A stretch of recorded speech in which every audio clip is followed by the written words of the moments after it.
Hillary Clinton will achieve for families everywhere yearning for a better life, a better chance, and a better America. Hillary Clinton has a vision rooted deeply in deeply held values. She has a genuine strength that springs from that contrasts profoundly from her opponent's bluster. She has a gift for strategic thinking, for knowing from her knowledge and her experience. And she has a connection to hardworking American families forged in her lifetime of leadership and service to others. Leadership and public service are our cause and our calling as Democrats. Here is our commitment to the American people for a stronger America. First, we must secure our nation with strong action to keep Americans safe, fighting terror at home and abroad, and eliminating ISIS. We must be strong and smart, not reckless and rash. At home, safer communities demand courage, not cowardice, in the face of the National Rifle Association. For the sake of the 91 Americans who are killed by gun violence each day, we must break the grip of the gun lobby on Congress and keep guns out of the hands of criminals and terrorists. If you're on the no-fly list, then you belong on the no-buy list. That is why Democrats, led by a national icon, our Congressman John Lewis, held our historic 26-hour sit-in in the Capitol. And we won't stop until Congress heeds the will of the American people and disarms hate. Secondly, to make America stronger, we must secure our future, our economic future, by investing in education, innovation, and opportunity. Our imperative is to create more good jobs and a living wage, with equal pay for equal work and paid leave for everyone, so that every family can earn their dreams, buy a home, send their children to college, retire with dignity, and never have to worry that their Social Security will be privatized or Medicare's guarantee will be taken away. And our imperative is quality health care that builds on the affordable health care, which now covers more than 40 million more Americans. Third, for a stronger America, we must secure our democracy by removing barriers to voting and draining the poisonous swamp of secret money in politics. We Democrats believe that the future of America should be decided by the voices of the voters, not the pocketbooks of the powerful. Not far from here, our founders pledged their lives, their liberty, and their sacred honor to create a democracy, a government of the many, not a government of the money. So Hillary Clinton and House Democrats and Senate Democrats are sworn to free our democracy by overturning Citizens United.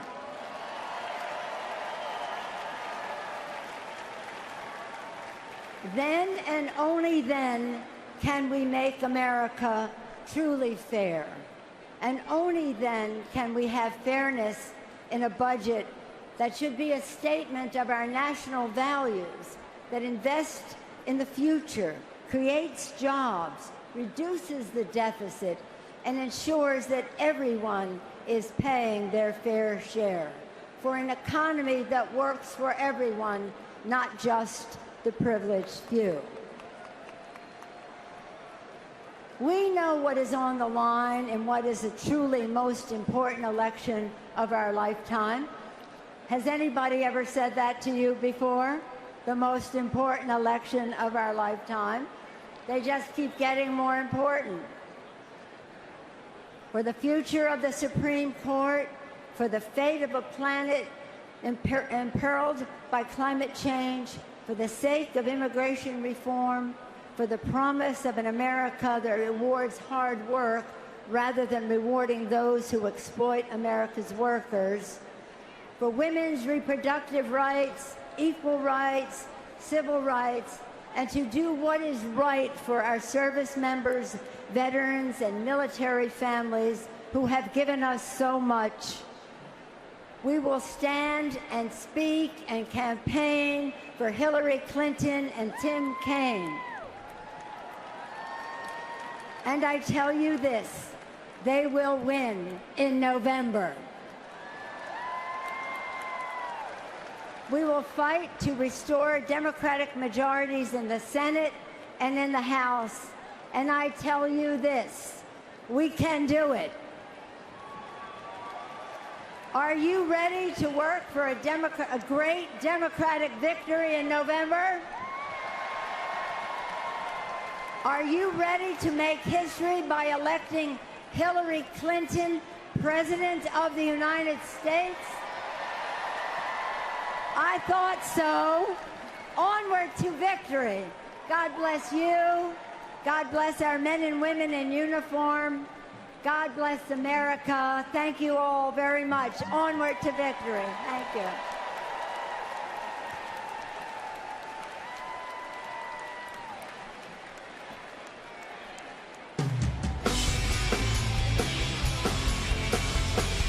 Please welcome Representative Tim Ryan from Ohio.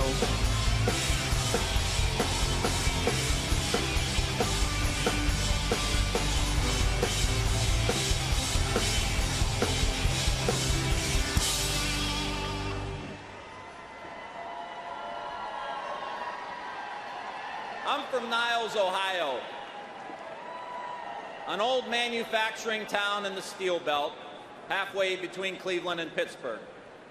When our largest steel plant closed on September 19, 1977, 5,000 workers lost their jobs overnight. Over the next decade, 40,000 more lost theirs. Families were wrecked, communities destroyed, and we felt betrayed. But we were fighters, we were gritty, and we stuck together. And we never lost the basic American value of respect for work and respect for workers. For 40 years, my grandfather, John Rizzi, was a steelworker. One day, late in his life, on a snowy, wintry Ohio morning, he asked me to take him grocery shopping. We'd go to one store for meat, another for cheese. He was always looking for the sale. Many hours later, with one last stop left, I asked, "Grandpa, could we please go to the closest store?" And he said, "No. The meat cutters are on strike, and we will not cross that picket line."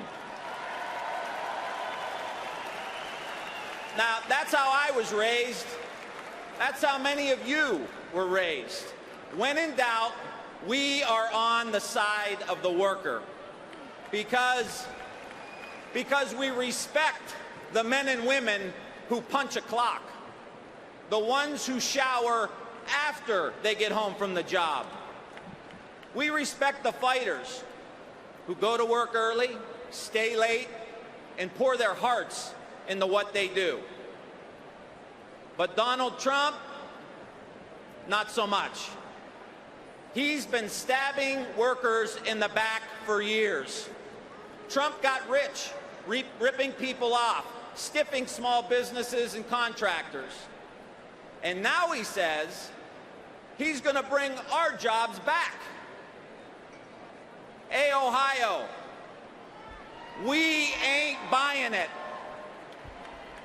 This guy cuts deals to make the Trump line of products in China, Mexico, and Bangladesh.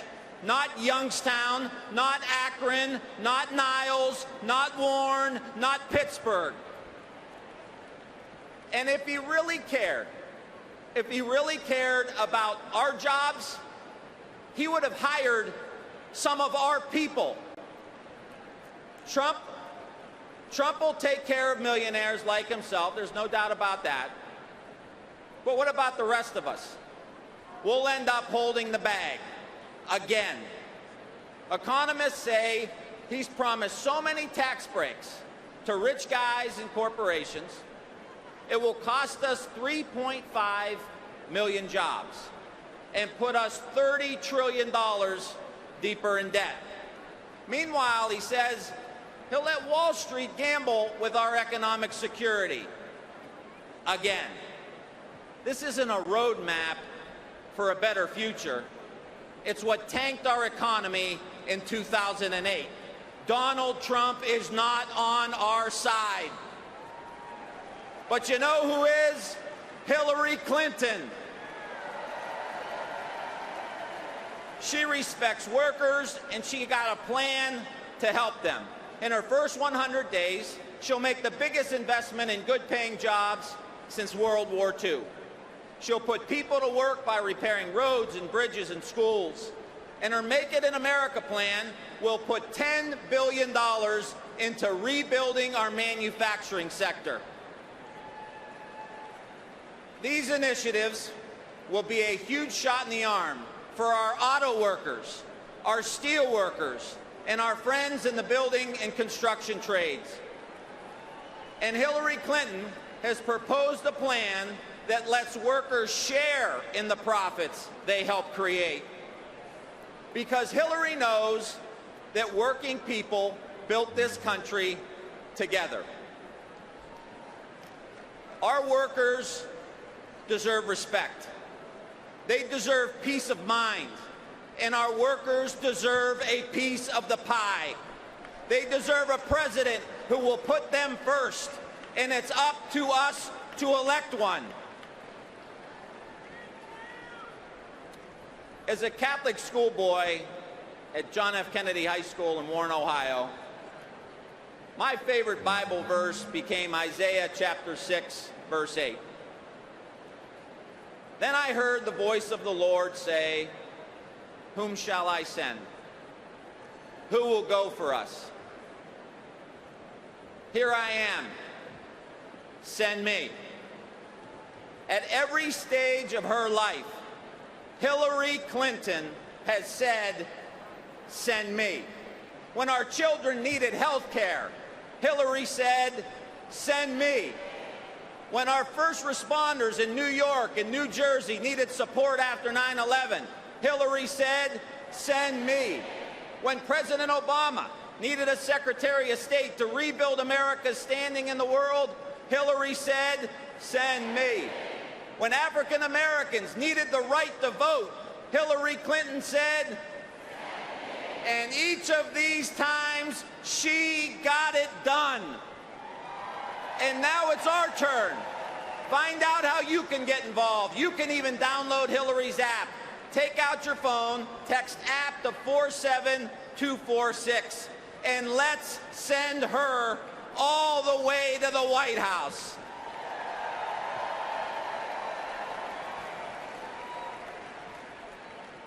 Because just like workers on the job, we are stronger when we are together. Stronger together when our economy works for everyone. Stronger together when we work with our allies to keep our nation safe. Stronger together when every citizen in America has an opportunity to live the American dream. And tonight you'll hear from Hillary Clinton on how she will lead us to our best days together. Thank you so much.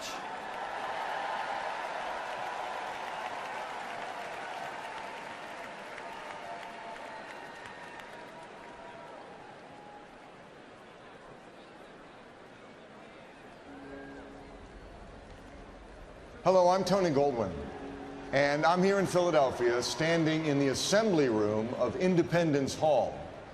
You know, it's hard to believe, but this relatively small room is the birthplace of our great nation.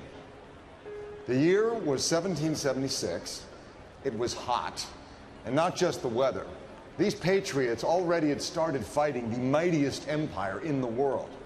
This is where they gathered to finally break free and declare that here in America, we must be in control of our own destiny, that we each have an inalienable right to life, liberty, and the pursuit of happiness. A few years later, again right here in this room, our young country drew up the Constitution, the blueprint for the democratic government that's made the United States the greatest country on earth. The words written here centuries ago give us the freedom to speak our minds, to worship as we choose, and to select our own government. But while our founding documents were powerful, they weren't perfect. Women and African Americans couldn't vote. And not one of the guys gathered in Philadelphia back then could have imagined what you are doing this week. None of them could have imagined a President Barack Obama or a President Hillary Clinton. However, the framers knew that life in their time shouldn't determine life for all time. The future of our country would be up to us. And in each generation, Americans from all walks of life and all ages have stood to perfect the union our framers created. Frederick Douglass, William Lloyd Garrison, and the abolitionists who rid our country of the stain of slavery, the 200 women who gathered in Seneca Falls to demand their right to vote, a seamstress named Rosa Parks, who by sitting down stood up for the unrealized freedoms of millions of African Americans, Latino farm workers who came together in the grape fields of California to secure basic dignity for hard work, and our LGBT brothers and sisters who took a stand at Stonewall so they could be who they are and love who they want. Because of what they did, we are stronger as a nation. We have the talents of all our people to draw on, and it is only by working together and looking out for each other that we will be able to seize the promise of our founders. That's where you come in. Ordinary people are the authors of America's extraordinary story. It's a story of progress and possibility, and what becomes of the next chapter is in your hands. Our nation faces a lot of big challenges, and as history has shown, we will meet them if we are active, engaged, and involved. I want to show you something. This is the chair where George Washington sat during those discussions in 1787. One of its features is this sun. And after the Constitution was finished, Benjamin Franklin turned to his fellow delegates and he said, "I have often looked at that behind the president without being able to tell whether it was rising or setting. But now I know that it is a rising sun." That's the story of America. And I ask all of you to do your part to ensure that in all the days that dawn on our land, the principles and values outlined here, freedom, equality, community of all, and opportunity for all, are promises kept for every American. Thank you very much.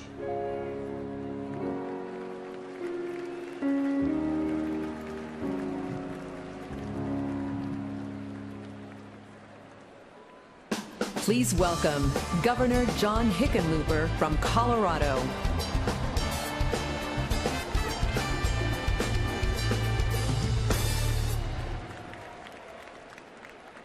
Years ago, almost to the day, I lost my job. Now, whether it's being laid off, downsized, or fired, it's not funny, and it's not a reality show punchline when it happens to you. And it wasn't just me. A whole generation of geologists lost their careers in that recession. It is hard when you feel that you aren't wanted anymore. After many months looking for work with hardly an interview, a buddy and I decided to start the first brew pub in Colorado. We had no money. Even my own mother wouldn't invest. Finally, 18 months later, we opened in an abandoned warehouse district in downtown Denver. We got 34 small investors, 2 bank loans, a loan from the city, and a loan from the SBA. But we opened, and slowly but surely, we grew and thrived and expanded. Now, I've never hosted a reality TV show, but I know that the true mark of a successful businessman is not the number of times you say, "You're fired." It's the number of times you say, "You're hired." That's right. That's right. I'm the business guy. I am a business guy, but unlike Trump's businesses, my business didn't go bankrupt 6 times. Now, one thing I've learned is that success is sweeter when it's shared. And that's just as true in business as it is in life. In our neighborhood, there were a handful of other entrepreneurs trying to develop lofts or start businesses. Together, we worked with the Downtown Denver Partnership, the Tourism Board, and the city to create a sense of place. More entrepreneurs arrived to start more businesses, and the neighborhood took off. And so did Denver. Sure, it was my buddy and I that took the risk, but as Hillary Clinton says, it takes a village. Businesses, government, nonprofits working together to create opportunity. She understands that even in Colorado, land of rugged individualism, our economy is stronger together. And as a small businessman, then mayor of Denver, and now governor, I've seen how partnerships drive economies. Today, Denver is the fastest growing big city in America, and Colorado has the 2nd strongest economy in the country.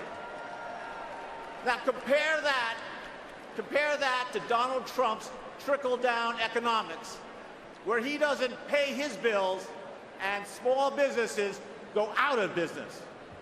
I spent some time with Hillary, and I can tell you, from a small business perspective, she gets it. Tremendous changes in our economy are making people feel that they aren't wanted anymore, and I remember that feeling. Many of the skills that would have been tickets to the middle class are no longer needed. That's why we discussed not only the importance of education and training, but streamlining regulations, expanding access to loans, incentivizing innovation, and how to support the transformation of new ideas into new jobs. I told her about Colorado's new apprenticeship initiative that allows kids to both work and to take classes that help them be more successful in their jobs. And Hillary Clinton understands that especially in these economic times, partnerships can lead to opportunity, which is why she wants to offer tax incentives to companies that offer apprenticeships in underserved areas. Now, she's going to make the largest single investment in jobs since World War II. And she'll cut red tape and taxes so it's easier to start and grow a small business. Hillary Clinton is going to work for the young entrepreneur who wants to start a brew pub or launch a startup or even create a drapery business, just like her dad, Hugh Rodham, did all those years ago in Chicago.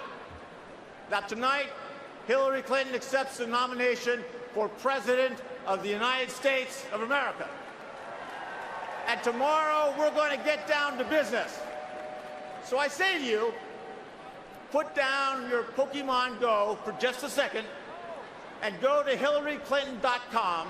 If you sign up before midnight, you can have a chance to win an opportunity to be with her on the campaign trail.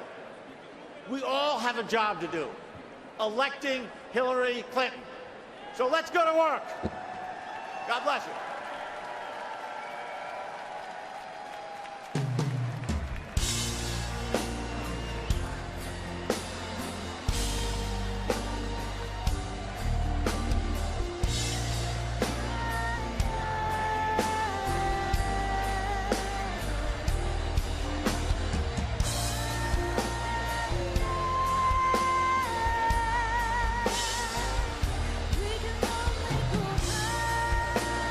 welcome Ted Danson and Mary Steenburgen.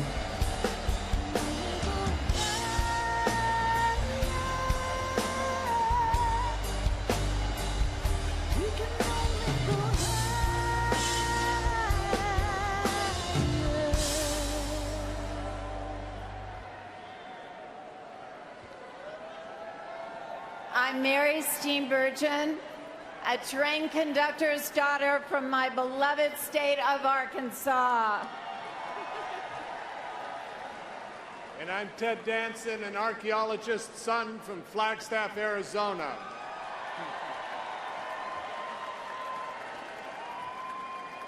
I have been blessed to call Hillary Clinton one of my closest friends since 1978. That is a whole lot of life. How would I describe her? Loves to laugh, especially at herself. World-class listener, quick to forgive, sensitive, empathetic, but like her mother, Dorothy, if she gets knocked down 7 times, she will get up 8. One night in Arkansas many years ago, a group of us went back to their place for dessert. We were sitting on the kitchen counters, and Bill and Hillary were talking in deep nuance about health care for children. And as they were talking, I remember looking at Bill and thinking, I wish you could become president someday. Then I looked at Hillary, and I thought, wouldn't it say something to our daughters, to our sons, to all those people whose lives I know you could touch if you became president? Because I know you, and I know you will never stop working your heart out for them. That was 38 years ago.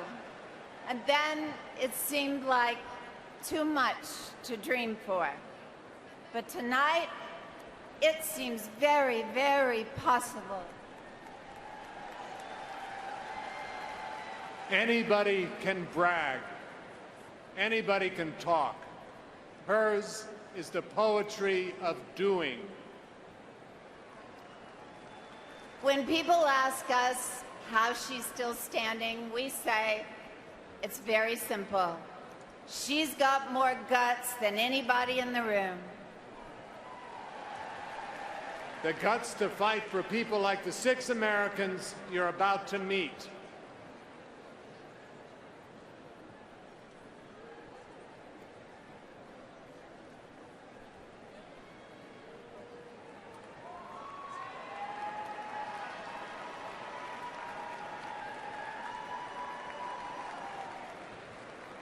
My name is Henrietta Ivy, and I'm a Detroit home care worker.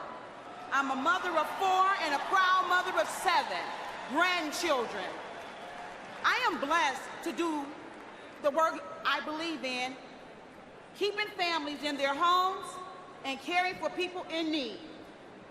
But even as I work my fingers to the bone, I don't always feel the support I need from the leaders I'm supposed to trust. Work 2 jobs at minimum wage and can barely make ends meet. I remember looking at my babies' faces when they were little and fighting back tears because I always taught them to dream big, but I didn't always know if I would be able to live these dreams. When I first met Hillary Clinton, we connected right away. And as mothers and as people who led lives in service, because I know she will fight to raise minimum wage. In Michigan, we are fighting for 15, a $15 minimum wage in a union, and because no working American family should have to be forced to live in poverty.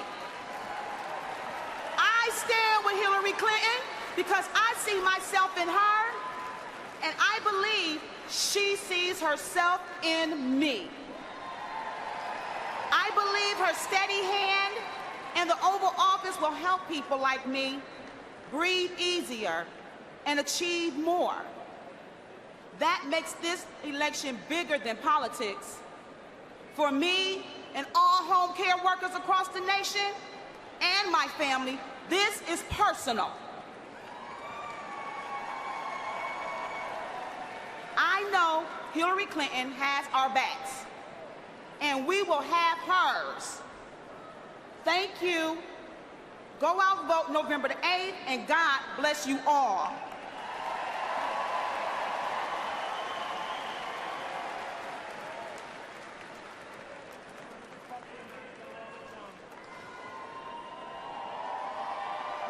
Like generations of Americans, I've always dreamed about making that proud walk across a graduation stage to get my college degree. In 2005, that dream came true at Grand Valley State University, which prepared me to do what I love, teach back home at North Carolina. Then came the bill, $40,000 in student debt, and all the anxiety and struggle that comes with it. Now, teaching offers so many rewards. A big salary isn't one of them. The $300 check I write every month represents savings I can't put away, car repairs I can't make, medical costs I have to put off. And with my wife, Amanda, in school after taking time off to help care for her sick mother, another $30,000 bill is on the way. Life feels like we're running on a treadmill. No matter how hard we try, we can't get ahead. And I'm not alone. Student debt has more than doubled in the last decade and now exceeds $1.2 trillion. None of us are looking for guaranteed success, just a fair chance at it.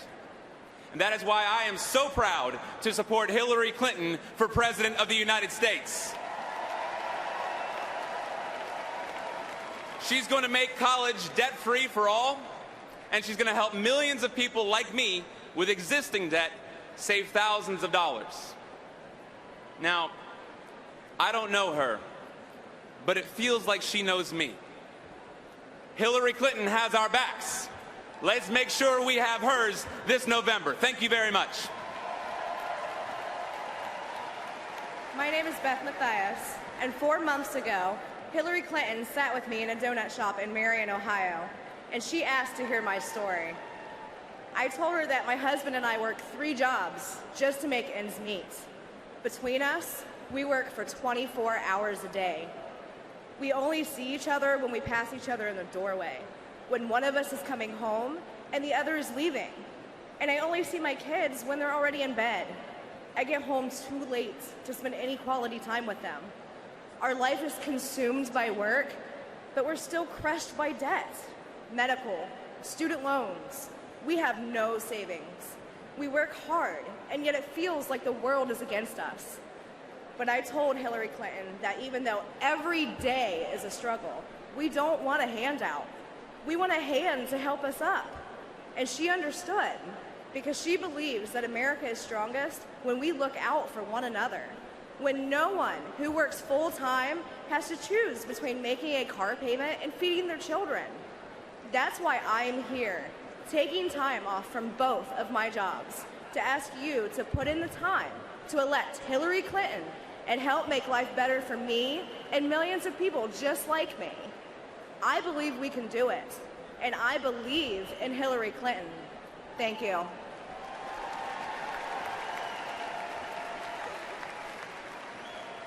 I'm Jake Reed. I was so happy after we got hired last month at Pizza Studio that I immediately shared the news on Snapchat. My friend Jensen messaged me and told me she got hired there too. We were excited that we'd be working together. Then we started talking and figured out that I would be making $8.25 an hour, but Jensen was only offered $8 an hour. We are the same age, we were hired for the same job on the same day, and as far as we could tell, we both had the same knowledge of pizza. So we didn't understand why we wouldn't be paid the same amount. I'm Jensen Walcott. I thought it was a mistake, so I called our new boss to ask. Instead of fixing it, she fired me and Jake for talking about our wages. and she never answered my question about why I was going to be paid less. Then our story started getting out. We couldn't believe it when Hillary Clinton tweeted her support for me and shared our story. I may have lost my job, but I am proud that I spoke up for myself. And I am glad that Jake stood with me too. And we are both glad that Hillary Clinton stood with us. Our story isn't just about fighting for equal pay. It's about doing the right thing and having each other's back. Because if we don't do that, nothing will change. It doesn't matter how old you are. We all need to be brave enough to speak up for ourselves and stand up for each other. That is what this country is all about. We are stronger when we stand together.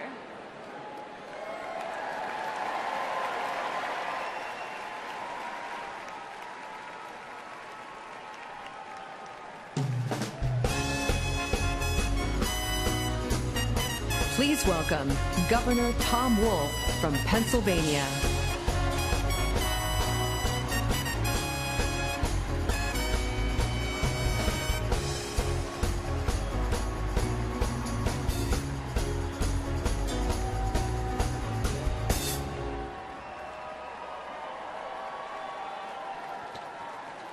Thank you.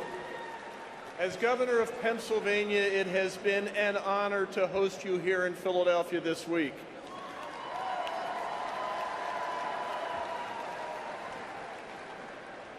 Two years ago, I ran for governor on the fundamental belief that society can only succeed when we build prosperity and share it broadly. But you know, this wasn't a lesson I learned in politics. It was a lesson I learned in business.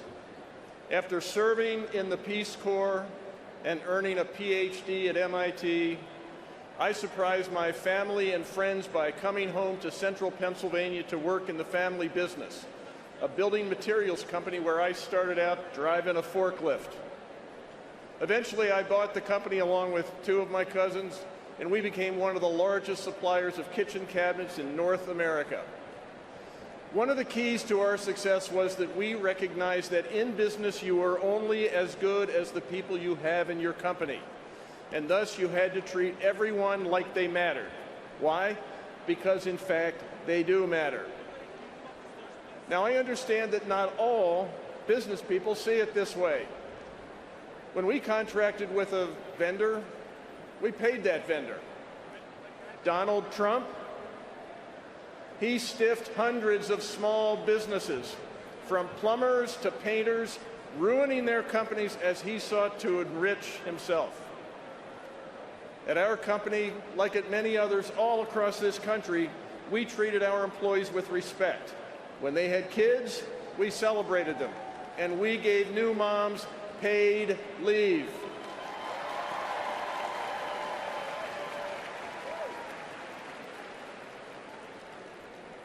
Donald Trump said that pregnant workers are an inconvenience. So it's no surprise that he has put forward no plan for paid family leave. Finally, another important part of our business model was that we had a profit-sharing plan. We knew our employees, thank you. We knew that our employees contributed to our growth, so in addition to good wages, good family-sustaining wages, and really good benefits, we shared between 20 and 30% of our profit with our employees directly. Just to give you an example, in 2013, which was a turnaround year for our company, all of our workers, hundreds of them, received on average, $5,000 each in profit sharing that they could use for college tuition, a well-earned vacation, or they could spend it on anything else they wanted. How about Donald Trump? Well, he runs his businesses so that they only help who? You guessed it, Donald Trump. In his six bankruptcy filings, he used the process to protect himself and even enrich himself while his employees were left out of luck. We didn't do what we did because we were looking for awards. We did it because it was the right thing to do for our workers, and we did it because it was great for our company's bottom line. It was smart business, plain and simple. We were a stronger, more successful business because we were all in it together. Hillary Clinton believes that too. And that's why, as president, Hillary Clinton will reward companies that share profits with employees, not just executives. Under her proposal, companies will get tax credits worth 15% of the profits they share with their employees. The credits would last 2 years and would be larger for smaller businesses, because Hillary believes that if you work hard, you should share in your company's success. She will also fight to raise the minimum wage. She will ensure equal pay for women and guarantee up to 12 weeks paid family leave, plus affordable child care. That's fair, it's smart, and it's great for our economy because it's good for workers and it's good for businesses. At this moment, when we need to restore the fundamental American idea that if you work hard, you can get ahead and stay there, we need a president who recognizes that an economy that doesn't work for everyone doesn't work at all. We need a president who believes that our society can only succeed when economic prosperity is shared broadly. We need Hillary Clinton. Thank you very much.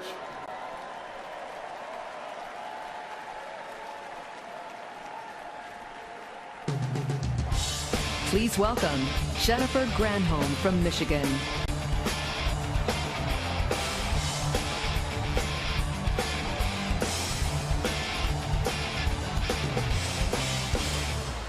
All right, Democrats. I actually want to speak tonight to those Americans who feel you've been left behind. The Americans who believe you've been cheated, who believe that those at the top don't care about you. Now, I know a little something about this because I was governor of Michigan, the epicenter of America's manufacturing rise and its painful fall and its resurgence. Michigan built the automobile, and the automobile built America.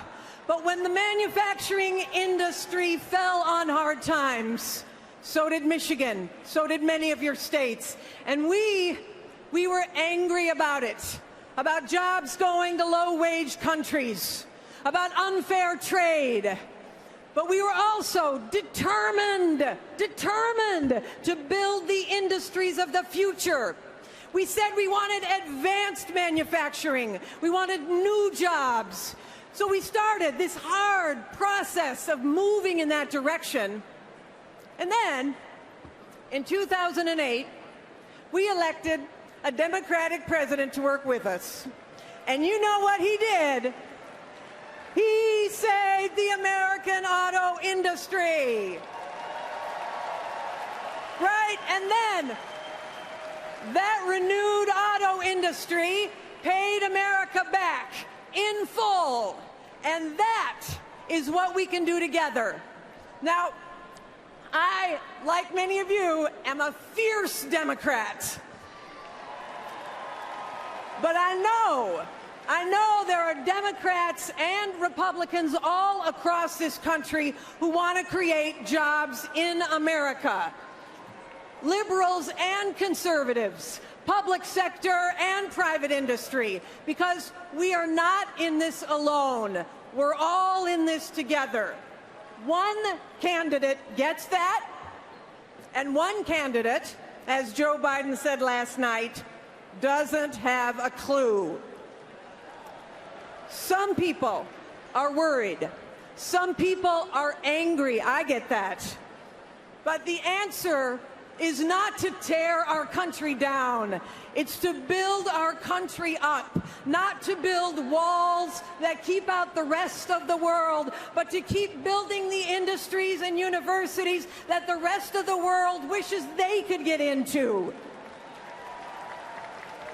Hillary Clinton gets it, and that's why she has huge plans to create good-paying jobs in America. Imagine that. Imagine that, actual plans. I must have missed that night at the Republican convention. Detailed plans, people. Written down. Plans with numbers that add up. You want to see them? You can actually see them. Just text jobs to 47246.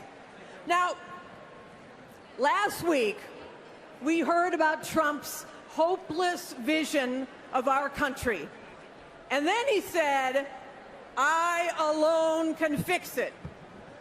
So imagine Donald Trump's version of the Constitution. I, the person, in order to form a more perfect union. Or centuries later, I shall overcome. Or ask not what I can do for my country.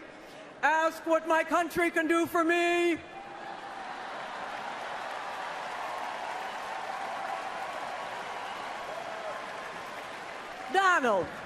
Donald, you're so vain. You probably think this speech is about you. Don't you now? Here's what I know. We have got to stop Donald Trump. Our great country spans a continent, but we are all connected to each other no matter where we live. So when a miner in Virginia has the dignity of a new job in the advanced steel industry, we all have dignity. When the engineering student in the Sunshine State builds the solar panels of the future, we all succeed. When the auto worker in Detroit builds the electric vehicle that drives us forward, we all win, right? Whether you're in Michigan or Maryland or Missouri or Montana. And this too, when Flint's water poisons its children, it hurts all of us. These are our children. We are all Flint. Right, Philadelphia? Our next president knows that a nation is a village, that we are one family, and in a family, no one gets left behind. Not the steel worker in Pennsylvania, not the farmer in Iowa, not the dreamer in Nevada, not the factory worker in Ohio. As our next president says, we are stronger together. We're stronger how? We're going to keep America great how? Together. And we're going to work our hearts out to elect Hillary Clinton president. How? Together. Let's do this, brothers and sisters. Together.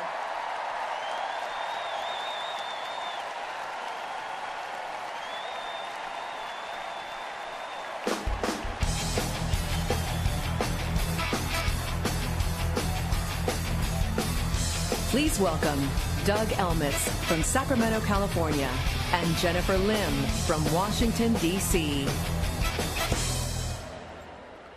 It's an honor to be here. Candidly, it's also a shock. Not because of the momentous nature of this event or the size of the crowd. It's a shock because, unlike many of you, I'm a Republican. 40 years ago, I cast my first vote for president, voting Republican that day like I would do time and again. I haven't just voted Republican. I worked in President Reagan's White House. I recently led an effort to place a statue of Ronald Reagan in California's Capitol. I'm here tonight to say I knew Ronald Reagan. I worked for Ronald Reagan. Donald Trump, you are no Ronald Reagan. President Reagan famously said, "Tear down this wall." Trump says, "Build the wall, because that will make America great again." Reagan saw nuance, and Trump sees the world as us versus them, where somebody with brown skin or a foreign-sounding name is likely to blame for our troubles. Reagan knew that a leader needs diplomacy to steer a safe, prosperous course forward. Trump is a petulant, dangerously unbalanced reality star who will coddle tyrants and alienate allies. I shudder to think where he might lead our great nation. Fortunately, I don't believe he'll get that chance. While Hillary holds many policy positions that differ from my own, her qualifications are indisputable. Hillary knows that our strength of a nation lies in uniting, not dividing. This year's Republican platform is the most alarming I've ever seen. It's laced with anti-immigrant, anti-gay, anti-women positions that do not represent the views of most Americans. That is why this year I will vote for a Democrat for the first time. To my fellow Republicans, if you believe like I do, you believe loyalty to our country is more important than loyalty to party, if you want a president with good judgment, a steady hand, and a temperament to represent our nation to the world and our children, I ask that you join me in voting for Hillary Clinton as President of the United States. Thank you.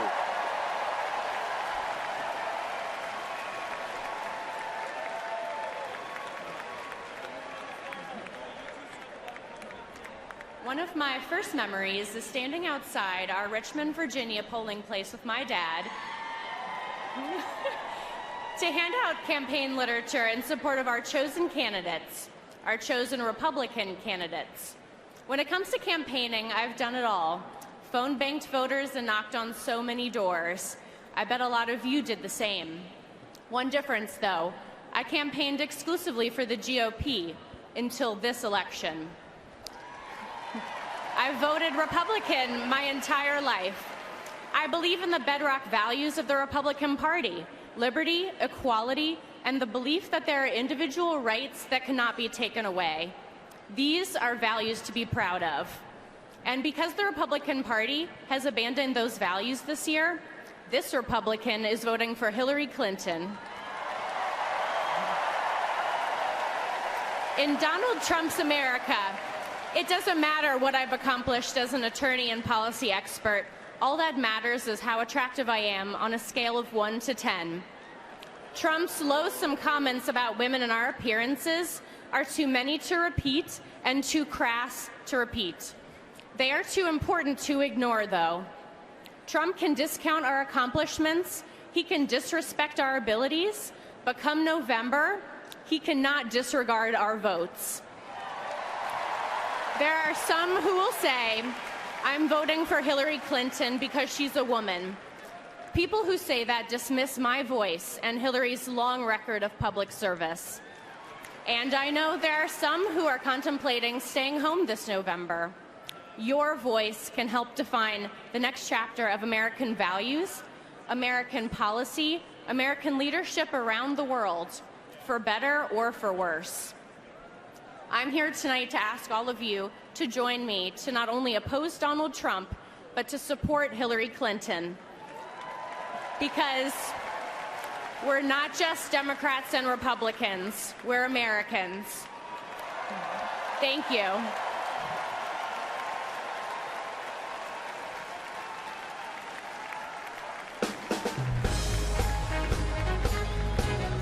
Please welcome Sheriff Lupe Valdez from Dallas, Texas.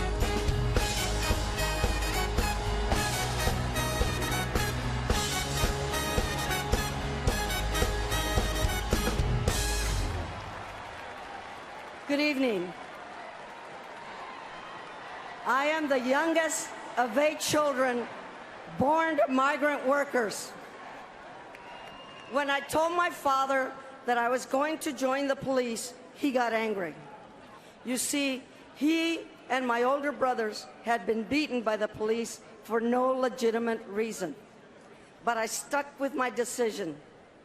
Years later, whenever I visited, he showed my badge off to all his friends. He saw the good I was doing, and he was proud of me. And I am proud of my fellow officers. When my officers report for duty, they have no idea what might come up that day. When they respond to a domestic violence call, they don't know whether a victim or an abuser with a gun will meet him at the door. When they stop a vehicle, they have no idea whether the driver is racing to the hospital to deliver a baby or fleeing the scene of crime. They don't know whether the next 911 call will be their last, but they keep answering the call. They keep putting their lives on the line. They are doing the best they can to protect our communities. We put on our badge every day to serve and protect, not to hate and discriminate. We lost 5 officers in Dallas. They were killed as they were protecting citizens protesting the police. It's been a tough time for law enforcement communities all across America who have lost officers to violence. I've been trying to make some kind of sense out of it, but violence is not the answer. Yelling, screaming, and calling each other's names is not going to do it. Talking within your own group in your own language, only where our groups understands, leads nowhere. We have to start listening to each other. My deputies work hard to reach out to the community we serve. We attend all sorts of events: Ramadan, Cinco de Mayo, Juneteenth, Pride, Veterans Parade, Irish festivals, you name it, we show up.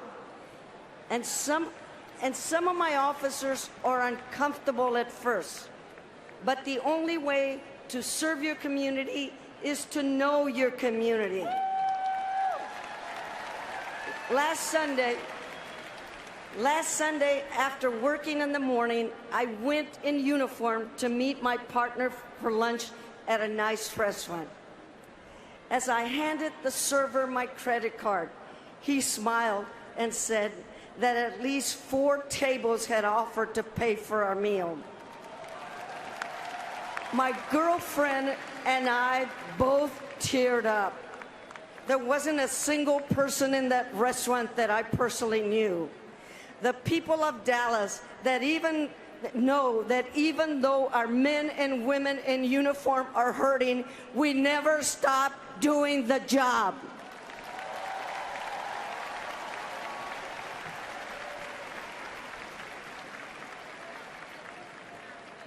Please help me in honor of all of American fallen officers with a moment of silence.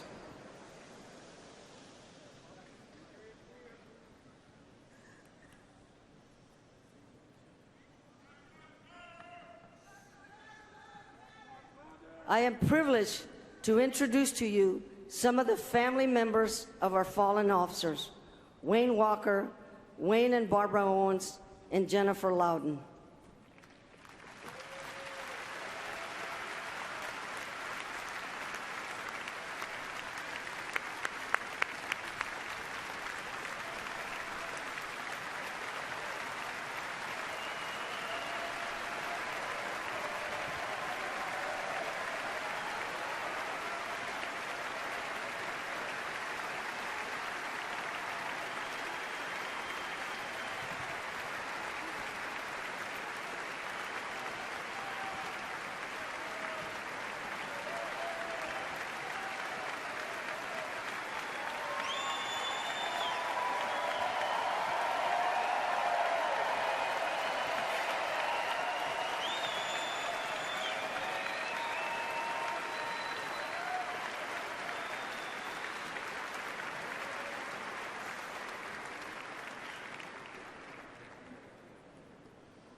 Good evening, ladies and gentlemen. For 19 years, my son Moses Walker protected us as a Philadelphia police officer. Every morning, for 19 years, Moses put on his uniform. One morning on the way home from the third shift, he was shot and killed. In Moses' living room, I found a pile of wrapped Christmas presents. It was in August. But Moses, he always thought ahead. He brought gifts for relatives, for single parents, for strangers down on their luck. One of these presents didn't even have a name on it. I still have it. Moses didn't live long enough to give all of the gifts he had to give. While we're here, we must do the good we can.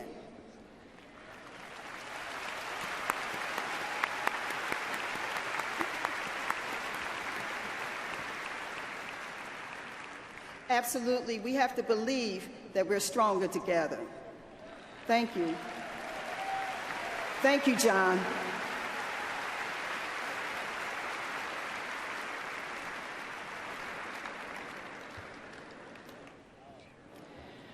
We hear a lot about the problems in big cities. Our son, Derek Owens, joined the Cleveland police force to be part of the solution. His wife worked mornings, so he was the one who combed his daughter's hair. His friends joked and said he made it harder for the other dads because he did such a good job. After Derek was killed, we heard from so many people about his positive influence. One woman said that when she was a troubled teenager, Derek saw in her what she couldn't see in herself. And because of him, she's a better mother. Thank you.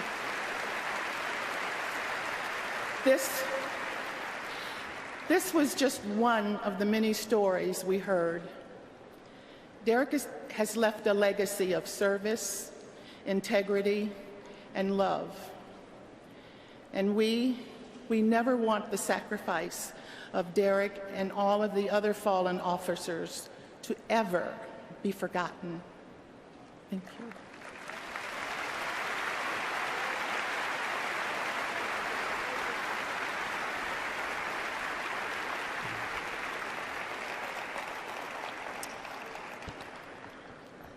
My husband and best friend, Thor Soderberg, joined the Chicago police to help people.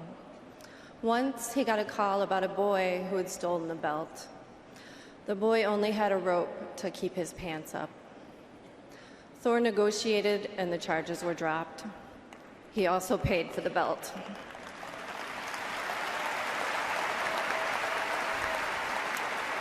He did not want that boy to start his life with a record. Thor knew that every interaction he had mattered, that every word he spoke, and yes, even every arrest he made, defined what it meant to serve and protect. He knew effective policing required treating people with kindness and respect, especially when he was most often called to their worst moments. When I lost Thor, I had no idea it was possible to lose so much in an entire lifetime, much less in a single moment. And I know that in light of recent events, some of us have lost faith. But I want all Americans to know about Moses, Derek, Thor, and all the officers out there who every day risk their lives protecting all of us.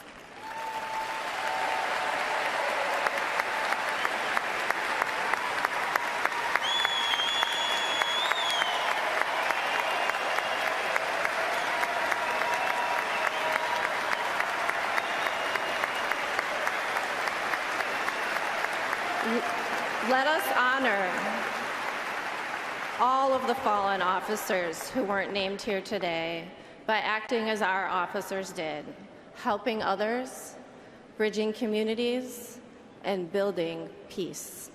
Thank you.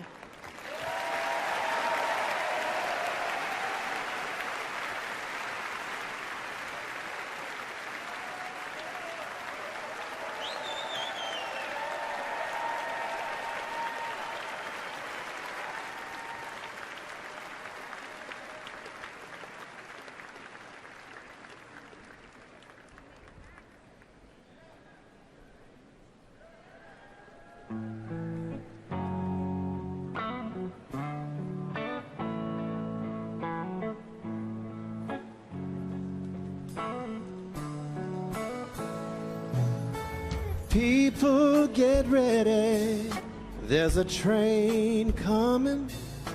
You don't need no baggage, you just get on board. All you need is faith to hear the diesels humming. You don't need no ticket, you just thank the Lord.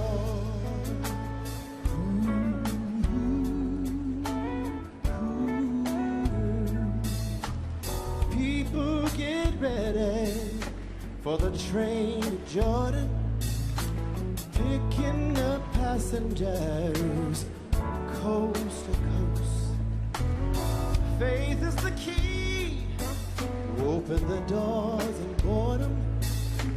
There's room for all among those love most. I believe, I believe.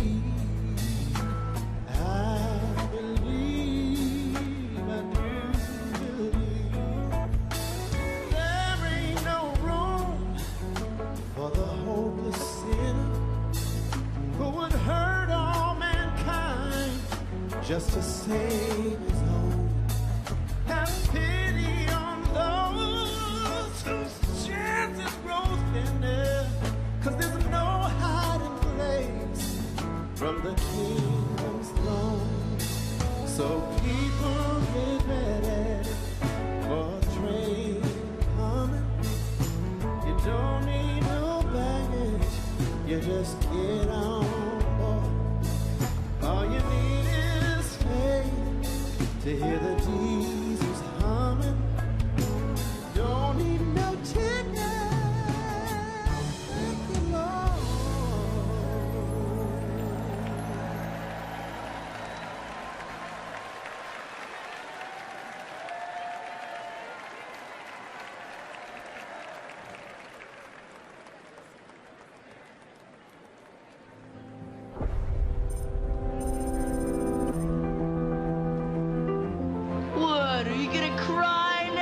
Your shoes are tied. Don't be so gullible, McFly. Stewed buttwad. Don't you know how to knock phlegm wad? You sit down. Sit down. You are a disgusting fat body, Private Pile. I'd look her right in that fat, ugly face of hers. She ate like a pig. You're so stupid. Stupid. How stupid are the people of the country? I want to see you in here. Okay. Get him out of here. Get out. Get the hell out of here. Come on, cry me. He's like a little baby. Cry. You gotta see this guy. Oh, I don't know what I said. I don't remember. What are you going to do about people who want to be mean and all this bullying? Can you tell me a little bit more about why that's on your mind? I have asthma, and occasionally I've heard people talking behind my back. I mean, people, it's not contagious. That was really brave. I've said this a couple of times in this election recently, and I know it's sort of odd coming from a person running for president, but I really do think we need more love and kindness in our country. That's why it's important to stand up to bullies wherever they are, and why we shouldn't let anybody bully his way into the presidency. Because that is not who we are as Americans.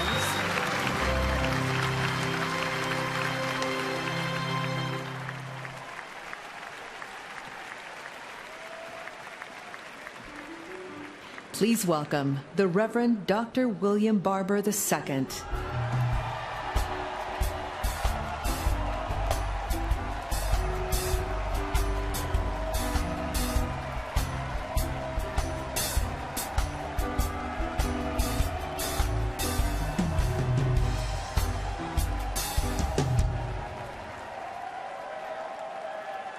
Good evening, my brothers and sisters. I come before you tonight as a preacher, the son of a preacher immersed in the movement at 5 years old. I don't come tonight representing any organization, but I come to talk about faith and morality. I'm a preacher, and I'm a theologically conservative, liberal, evangelical biblicist. I know it may sound strange, but I'm a conservative because I work to conserve a divine tradition that teaches us to do justice, love mercy, and walk humbly with our God.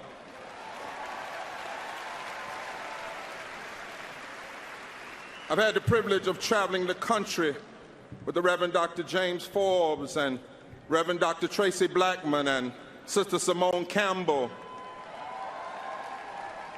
as we are working together in the revival and calling for a moral revolution of values. And as we travel the country and we see some things, that's why I'm so concerned about those that say so much about what God says so little while saying so little about what God says so much. And so, in my heart, I'm troubled and I'm worried by the way faith is cynically used by some to serve hate, fear, racism, and greed. We need to heed the voice of the scriptures. We need to listen to the ancient chorus in which deep calls unto deep.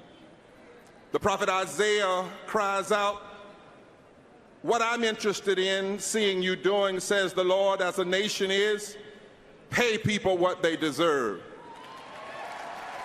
Share your food with the hungry. Do this, and then your nation shall be called a repairer of the breach." Jesus, a brown-skinned Palestinian Jew, called us to preach good news to the poor, the broken, and the bruised, and all those who were made to feel unaccepted. Our Constitution calls us to commit our government to establish justice, to promote the general welfare, to provide for the common defense, and to ensure domestic tranquility. Now, to be true, we have never lived this vision perfectly, but this ought to be the goal at the heart of our democracy. And when religion is used to camouflage meanness, we know that we have a heart problem in America. There have always been forces that wanted to harden, even stop the heart of our democracy. But there have also always been people who stood together to stir what Sister Dorothy Day called a revolution of the heart, and what Dr. King called a radical revolution of values. I say to you tonight that some issues are not left versus right or liberal versus conservative. They are right versus wrong.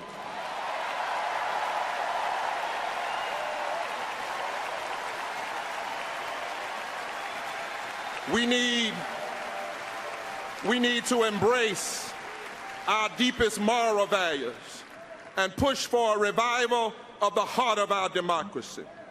When we fight to reinstate the power of the Voting Rights Act, and we break the interposition and nullification of the current Congress, we in the South especially know that when we do that, we are reviving the heart of our democracy. when we fight for 15 and a union, and universal health care, and public education, and immigrant rights, and LGBTQ rights, we are reviving the heart of our democracy.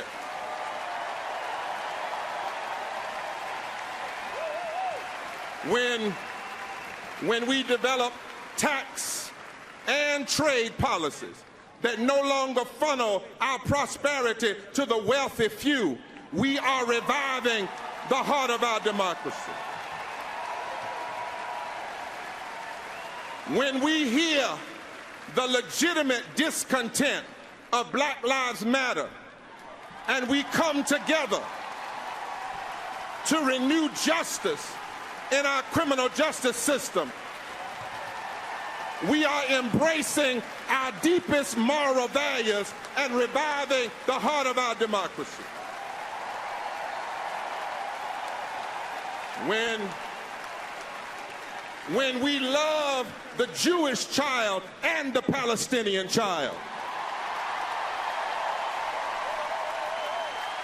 the Muslim and the Christian and the Hindu and the Buddhist and those who have no faith, but they love this nation. We are reviving the heart of our democracy. When we fight for peace and when we resist the proliferation of military-style weapons on our streets,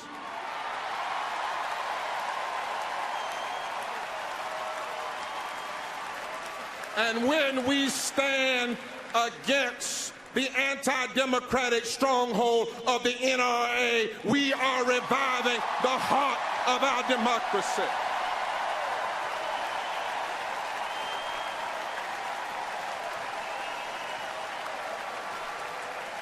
In times like these, we have to make some decisions.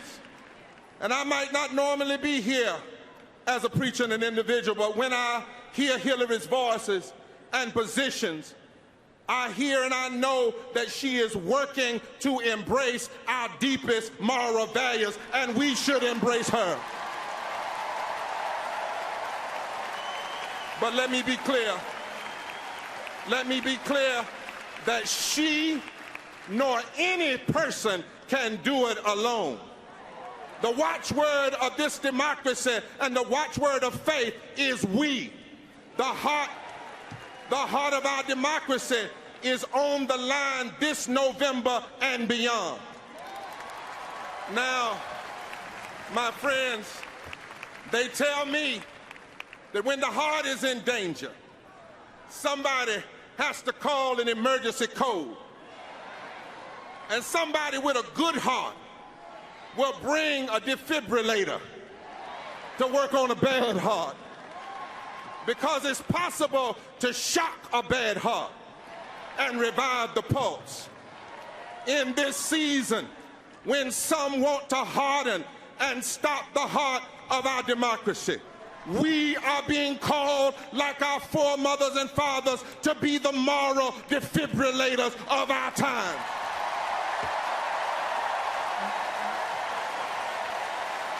We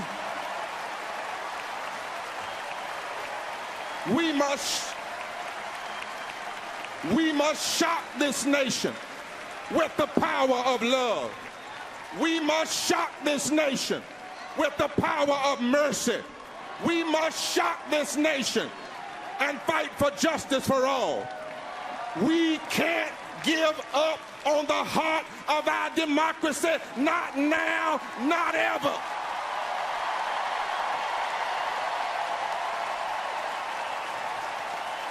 And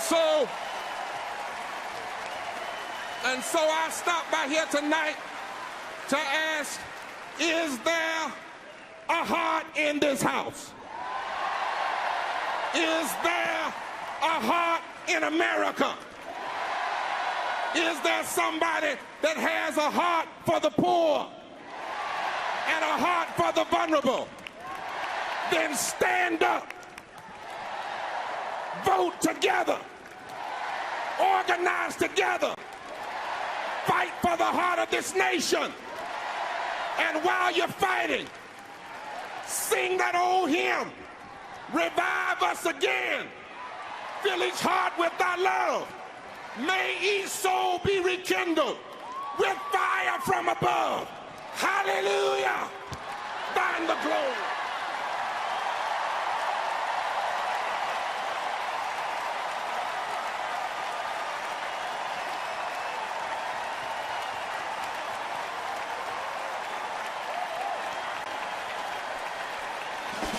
Please welcome the nation's first cultural ambassador, Kareem Abdul-Jabbar.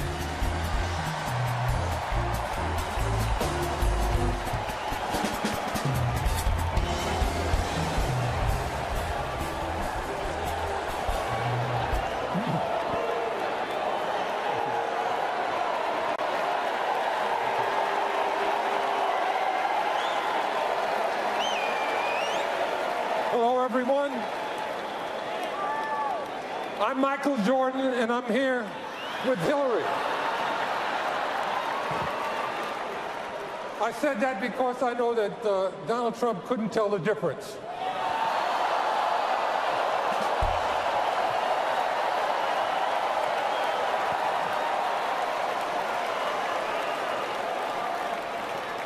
Good evening, everyone. I'm Kareem Abdul-Jabbar.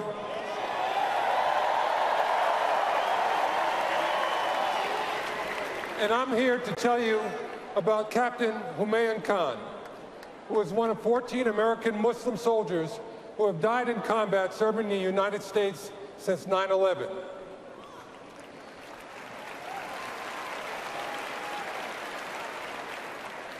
His family emigrated to the United States from the United Arab Emirates, where Captain Khan was born. The first place they visited upon arriving in America was the Jefferson Memorial. The words engraved there read, "I have sworn upon the altar of God eternal, hostility against every form of tyranny over the mind of man." Donald Trump's idea to register Muslims and prevent them from entering our country is the very tyranny Jefferson abhorred.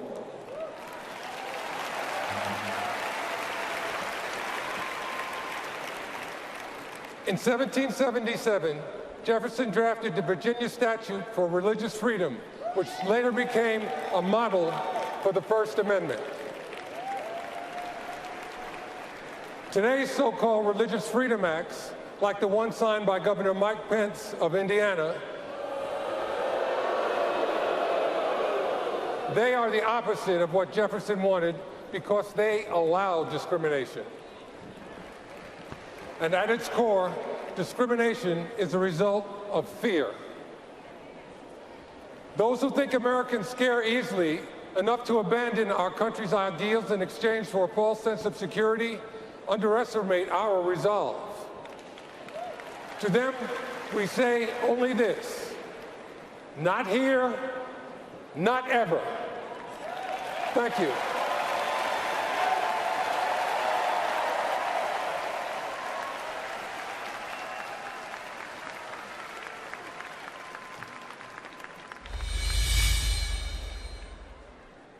If you want to see the best of America, you need look no further than Army Captain Humayun Khan. He was born in the United Arab Emirates. He moved to Maryland as a small child. He later graduated from the University of Virginia before enlisting in the United States Army. In June 2004, he was serving in Iraq. One day, while his infantry unit was guarding the gates of their base, a suspicious vehicle appeared. Captain Khan told his troops to get back, but he went forward. He took 10 steps toward the car before it exploded. Captain Khan was killed, but his unit was saved by his courageous act. Captain Khan was posthumously awarded the Bronze Star and Purple Heart. He was just 27 years old. We still wonder what made him take those 10 steps, Khan's father said in a recent interview. Maybe that's the point, he went on, where all the values, all the service to country, all the things he learned in this country kicked in. It was those values that made him take those 10 steps. Those 10 steps told us we did not make a mistake in moving to this country, his father finished. It's time to stand up and say, we are Americans.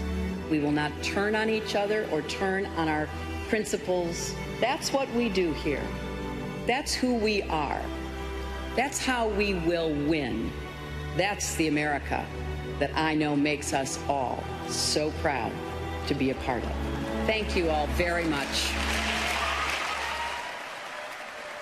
Please welcome Kaiser Khan from Charlottesville, Virginia.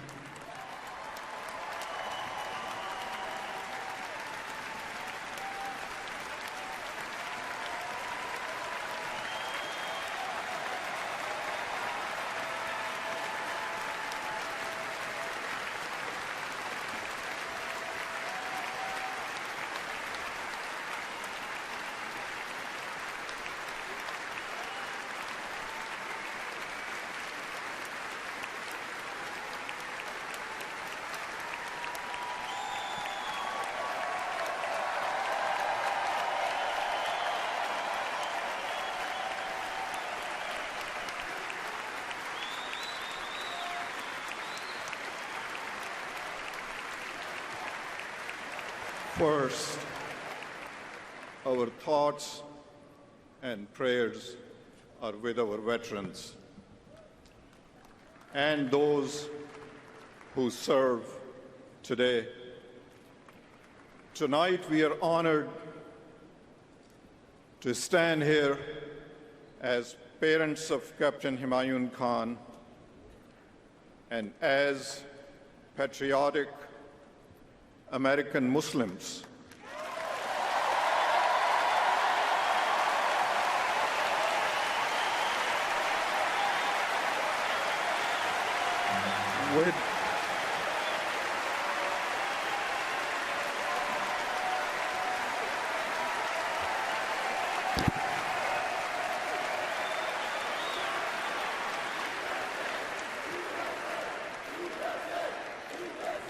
As patriotic American Muslims with undivided loyalty to our country.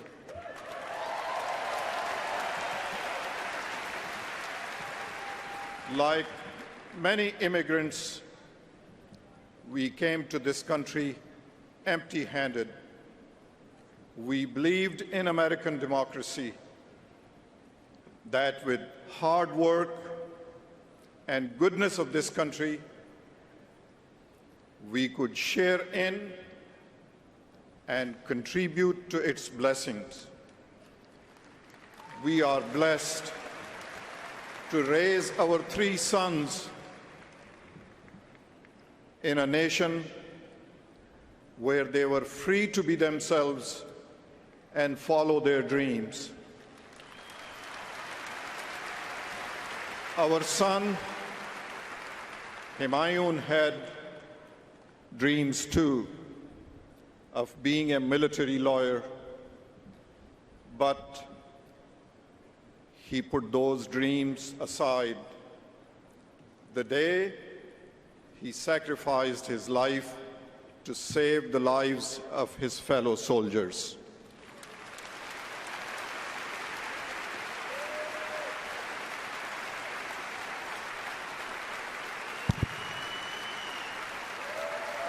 Hillary Clinton was right when she called my son the best of America.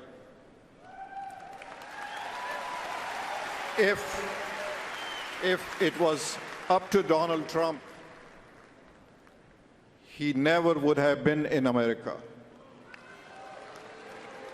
Donald Trump consistently smears the character of Muslims. He disrespects other minorities, women, judges, even his own party leadership.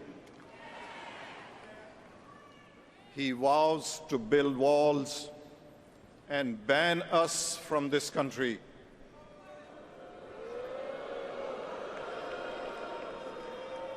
Donald Trump, you're asking Americans to trust you with their future.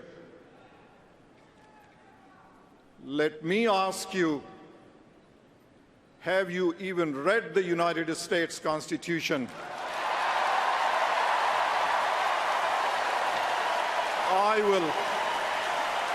I will gladly lend you my copy.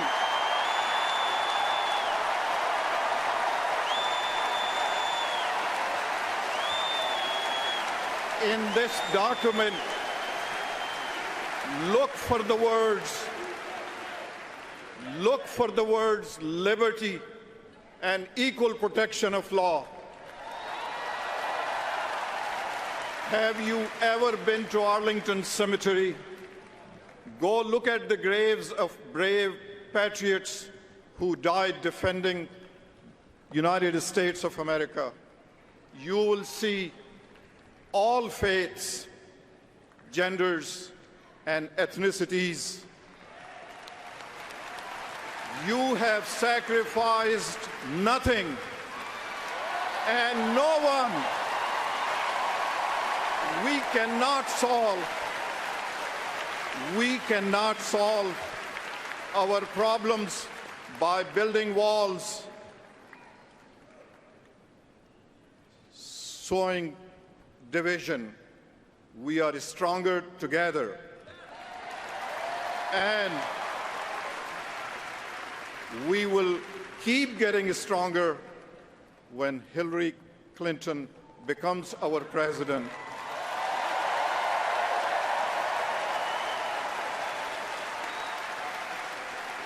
In conclusion, I ask every patriot American, all Muslim immigrants, and all immigrants to not take this election lightly.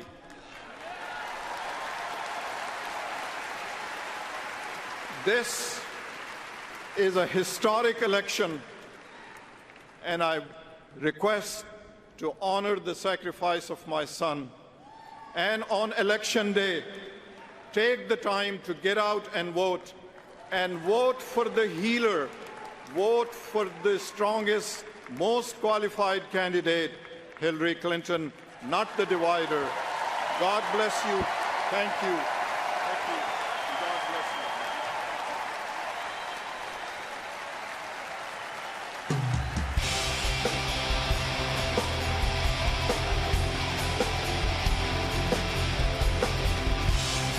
Please welcome Representative Ted Lieu from California.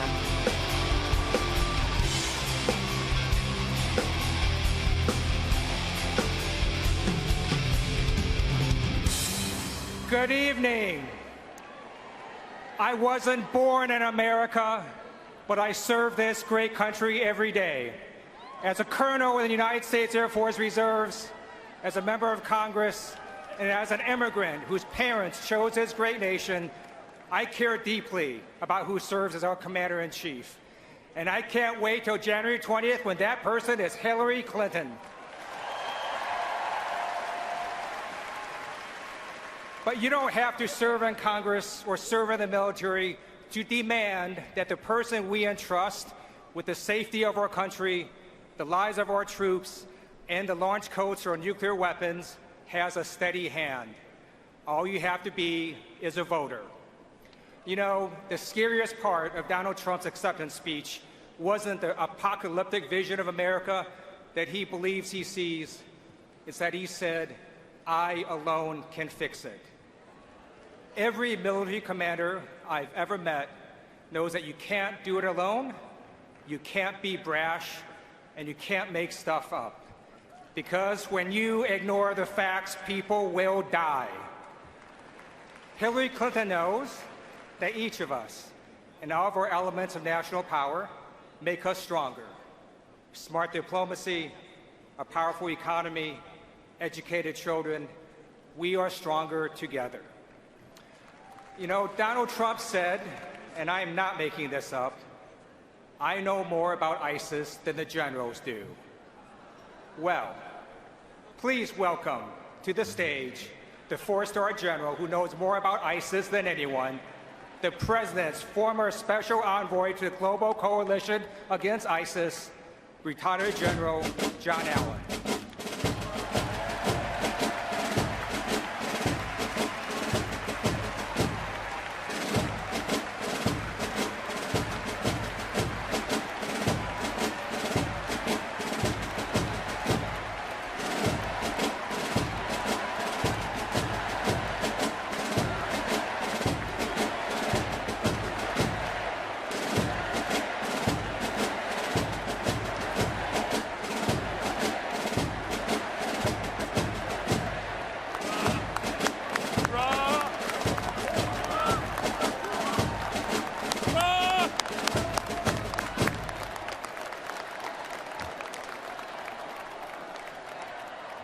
My fellow Americans, I stand with you tonight, a retired four-star general of the United States Marine Corps. And I am joined by my fellow generals and admirals, and with these magnificent young veterans from Iraq and Afghanistan. They went there and they risked their lives because they love this country. They are here. They are here before you because this most consequential election is the greatest one in our memory for the President of the United States. The stakes are enormous. We must not, and we could not, stand on the sidelines.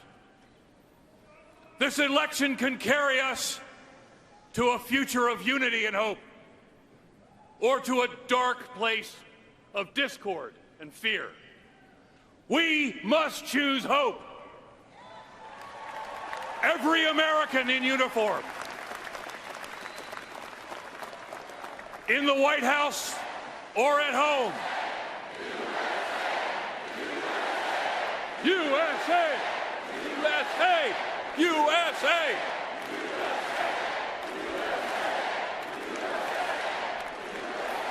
We must be a force for unity in America, for a vision that includes all of us, every man and woman, every race, every ethnicity.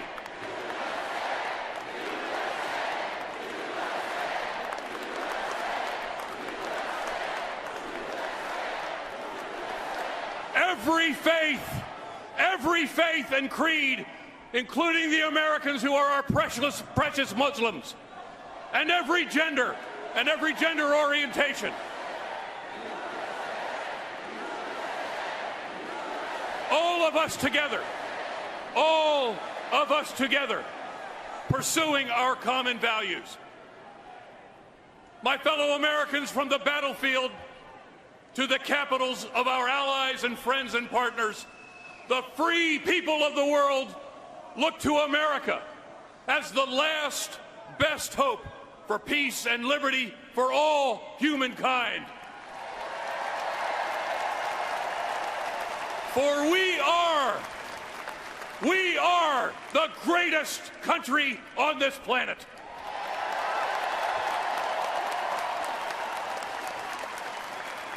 So we stand before you tonight to endorse Hillary Clinton for the President of the United States of America.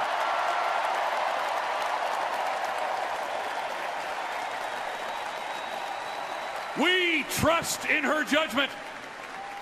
We trust in her judgment. We believe in her vision for a united America.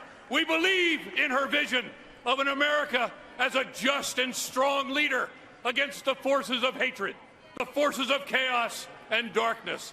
We know that she, as no other, knows how to use all instruments of American power not just the military, to keep us all safe and free.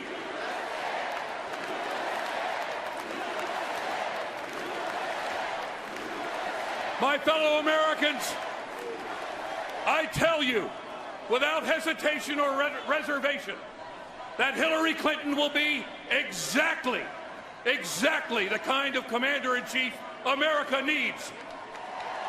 I know this. I know this because I served with her. I know this as the former special presidential envoy to the global coalition to counter ISIS. With her as our commander-in-chief, America will continue to lead this volatile world. We will oppose and resist tyranny, and we will defeat evil. America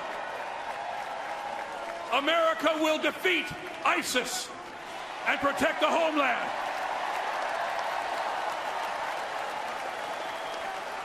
America will honor our treaty obligations. We will lead and strengthen NATO and the Atlantic Alliance and our allies in East Asia and around the world, whom we have sworn a solemn oath to defend. My fellow Americans, we will stop the spread of nuclear weapons and keep them from the hands of dangerous states and groups.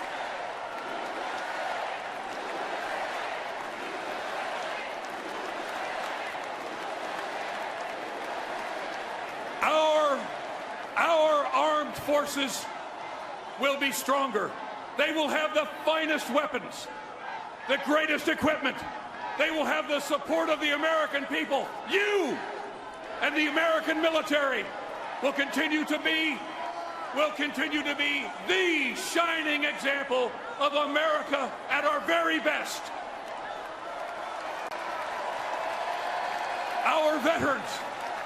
Our veterans will be thanked by a grateful nation, and they will be cared for in the manner they deserve for the sacrifices they have made for all of us, for this great country, and for world peace.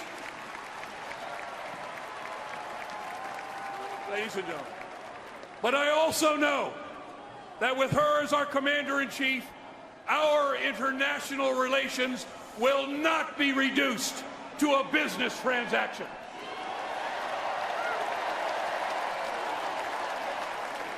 I also know that our armed forces will not become an instrument of torture, and they will not be engaged in murder or carry out other illegal activities. With Hillary Clinton as our commander-in-chief, the United States will continue to be that indispensable, transformational power in the world to our allies and to our friends and partners. Listen closely. We are with you. America will not abandon you. To those acting against peace, acting against civilization and the world order, we will oppose you. And to our enemies, we will pursue you as only America can. You will fear us, and to ISIS and others, we will defeat you.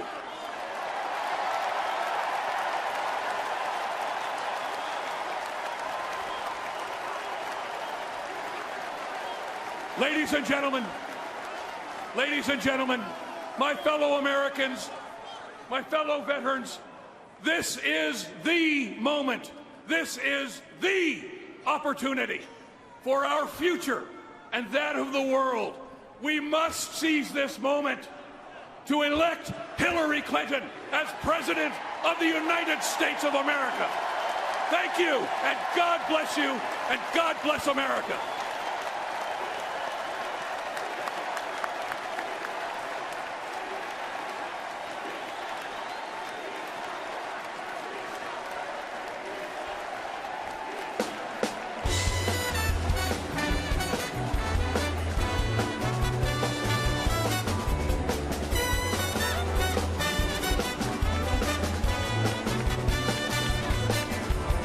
Hush now, child,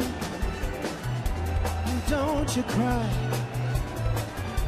Your mama will understand it by and by.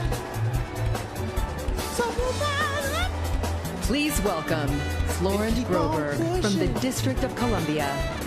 by and by, folks will cry. They'll keep on wishing.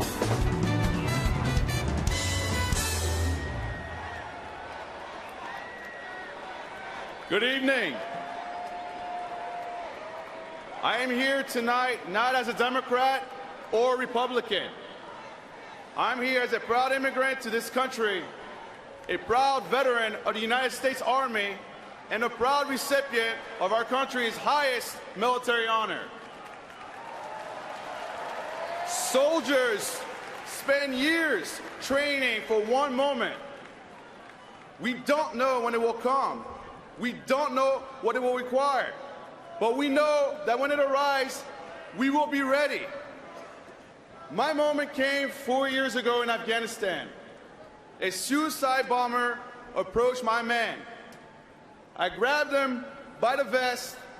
I threw him as far as I could because that's exactly what I was trained to do. The vest exploded. It took a part of my leg with it. I was a runner in college, but the run to that vest was the last run of my life. America lost 4 heroes that day. Command Sergeant Major Griffin, Major Gray, Major Kennedy, and Foreign Service Area Officer Reggae Abdel Fattah.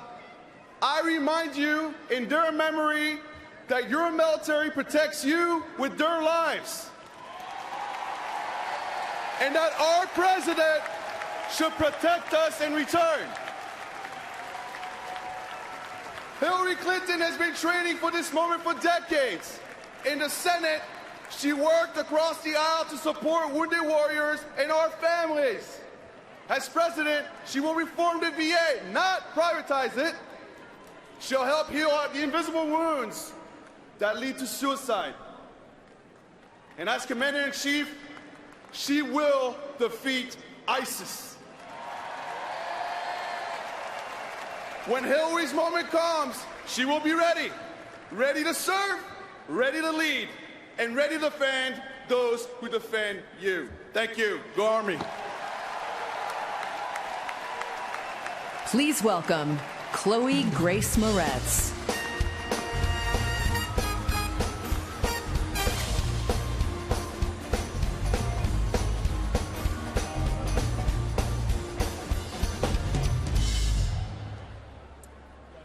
So this is my very first Democratic National Convention.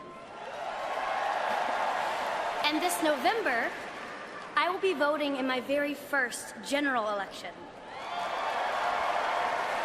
And I am so excited to be able to say that my first vote for president will be for Hillary Clinton.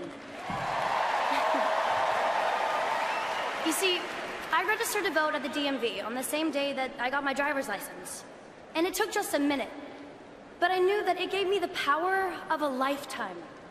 The power to make my voice heard and to shape the future of our country. I'm a millennial, a member of the largest generation Americans born since the baby boom. But what's wild is that nearly 4 out of 5 young people actually stayed home in the 2014 congressional elections. So just imagine what can happen if we all make our voices heard this November at the ballot box. We can elect a president who will fight to give every American a chance to graduate from college debt-free. We can elect a president who will fight for equal pay for equal work. My amazing mother became a single parent when I was just 13 years old. And it wasn't easy. She had to balance a job and caring for her entire family. But imagine the difference equal pay can make for today's working moms and their families. So listen, if you haven't registered to vote yet, get registered right away. Okay, check out iwillvote.com for even more information about your state's deadlines, and make sure that you're registered. That's iwillvote.com. Okay, don't miss this chance to make your vote count. This is your chance for your voice to be heard. Because if you show up this November 8th, if we all show up together, we can make sure that Hillary Clinton is the next president of the United States of America. Thank you. Please welcome Senator Sherrod Brown from Ohio.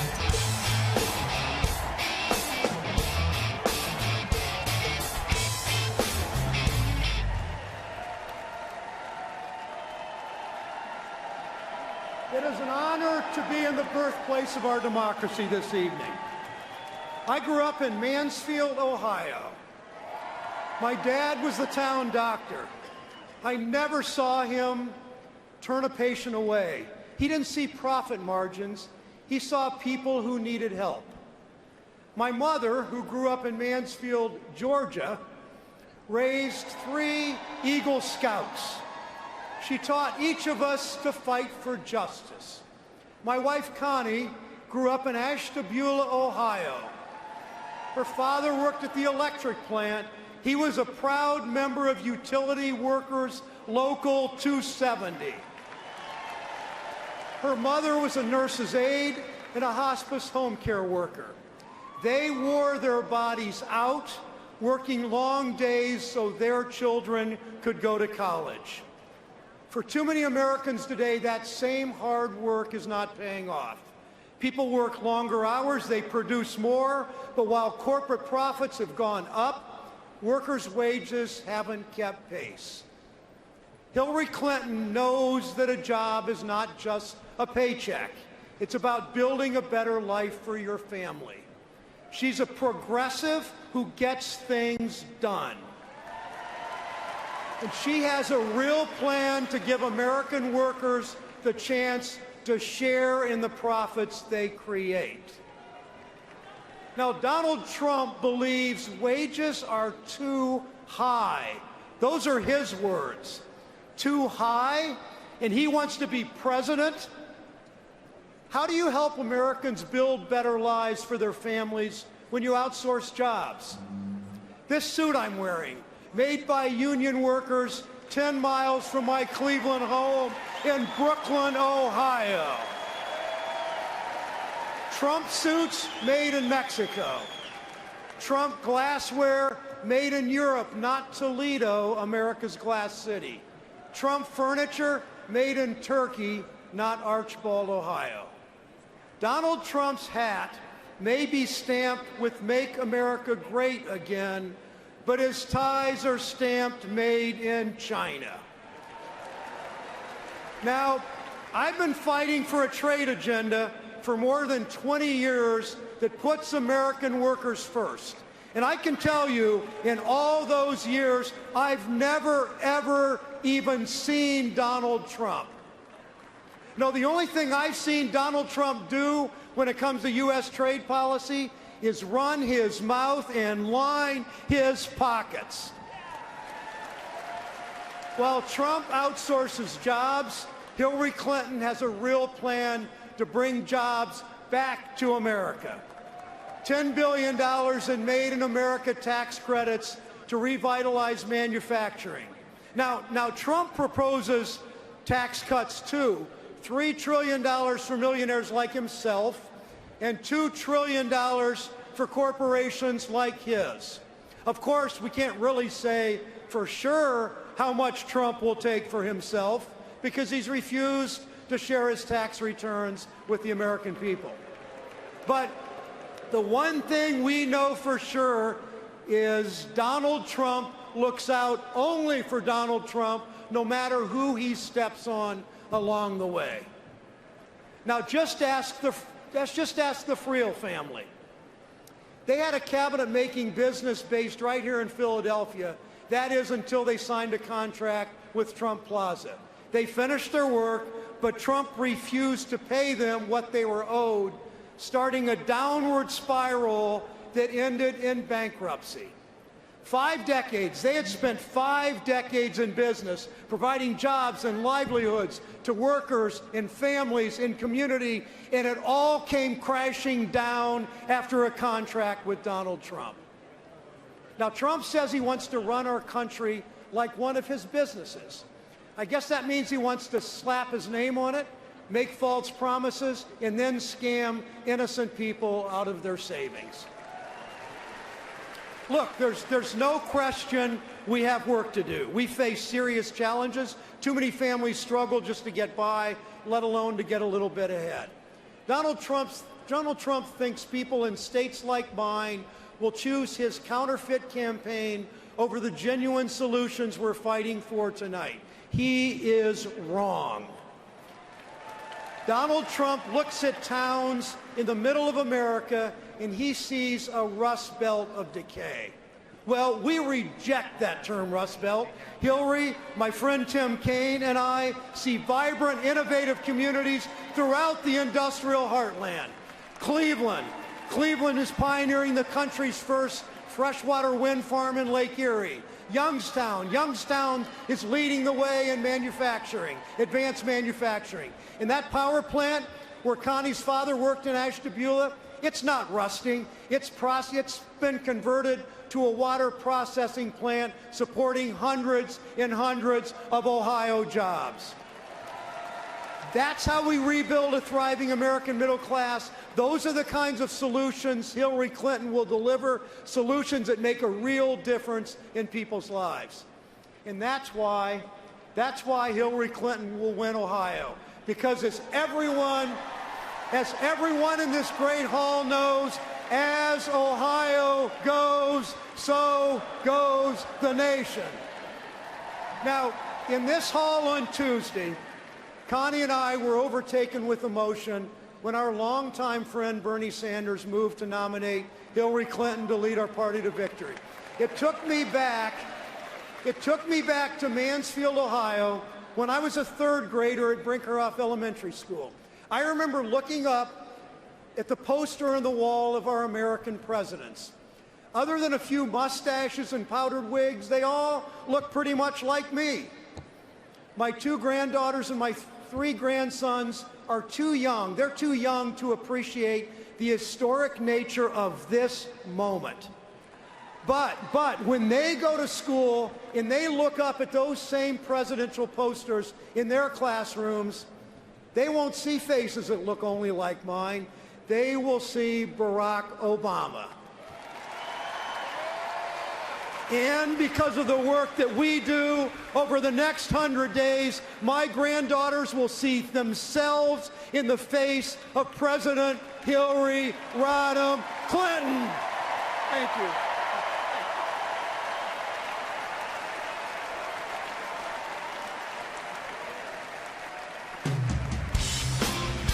Please welcome Representative Javier Becerra, House Democratic Caucus Chairman.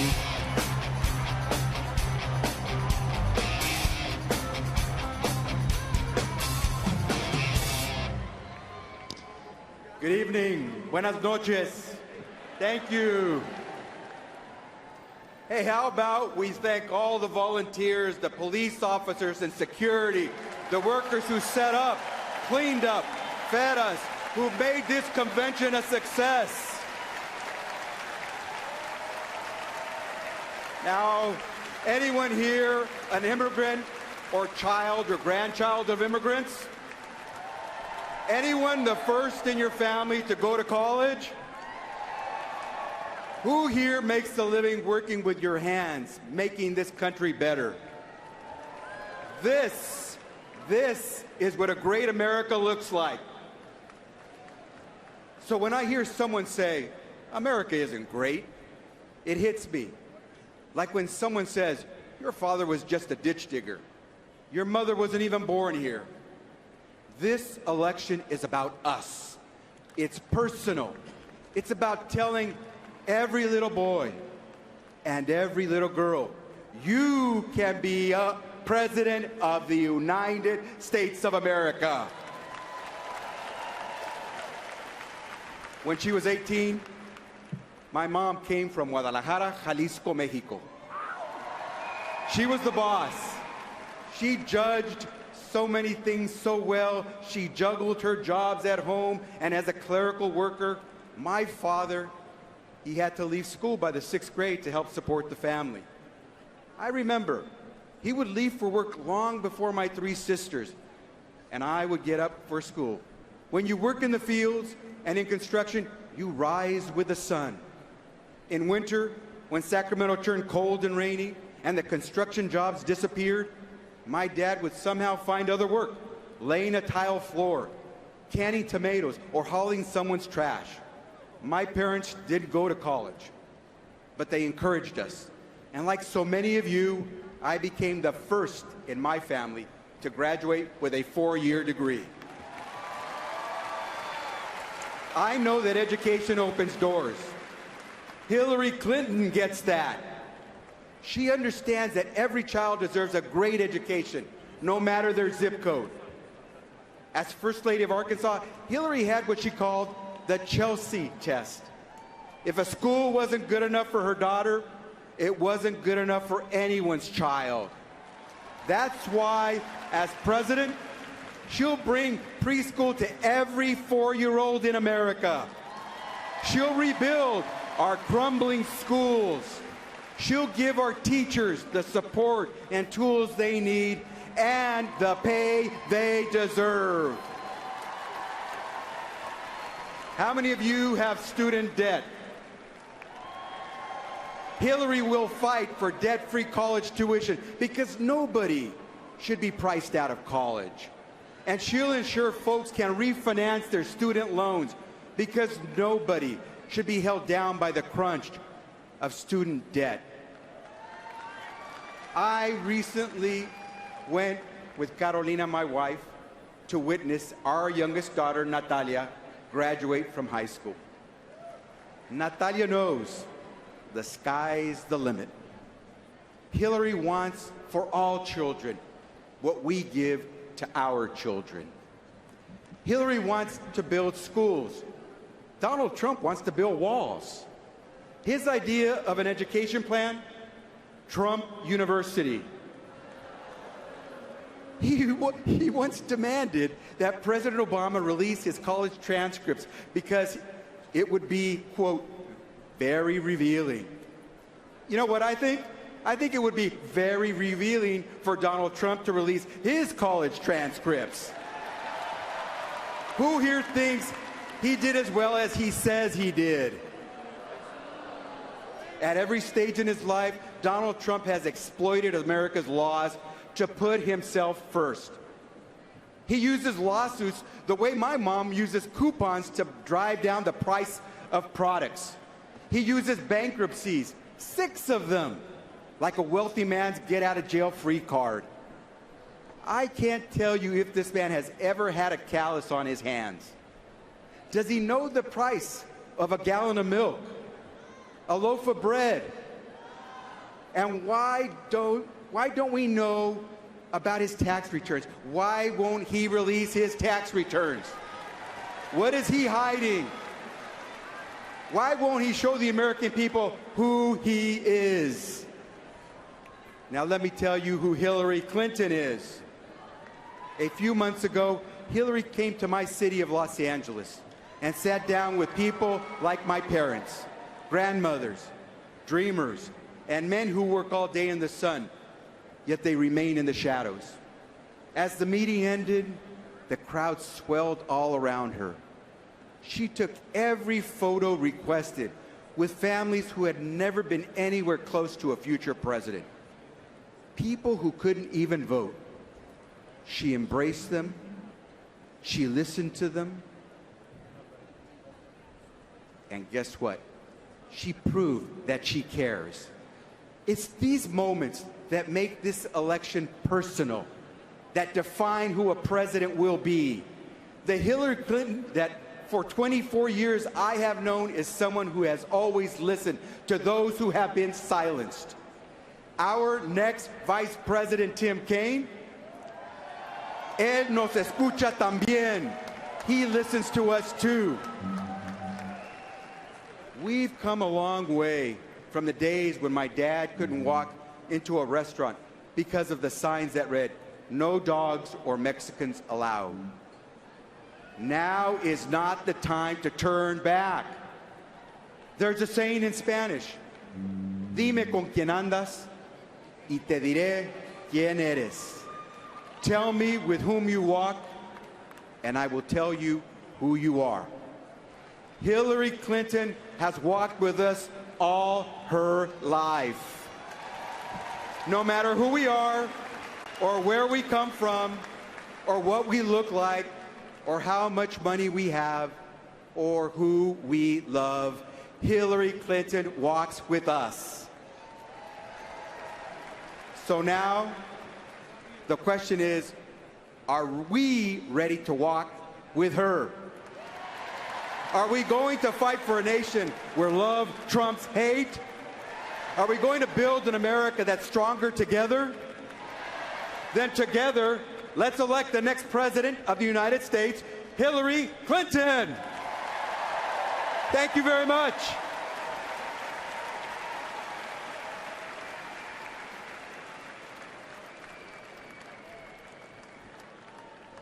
Ladies and gentlemen of the Democratic National Convention, your attention please. Get ready to hear about your exciting role in this historic celebration.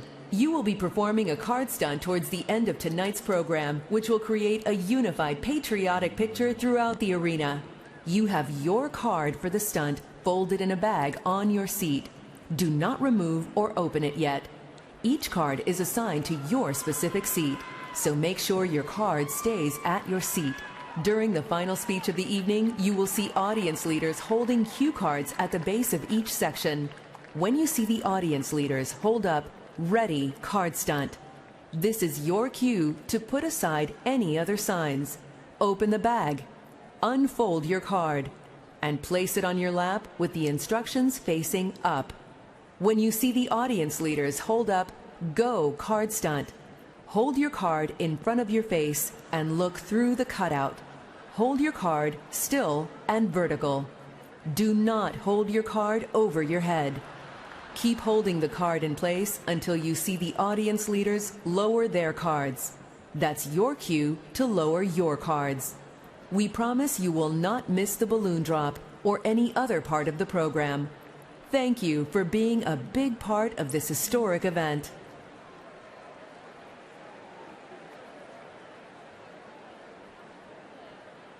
For our next performance, please turn the flashlights on your cell phones on when you hear the music.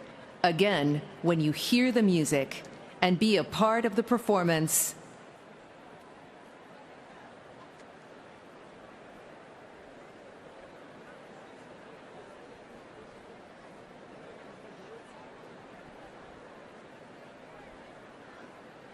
Please welcome Katy Perry.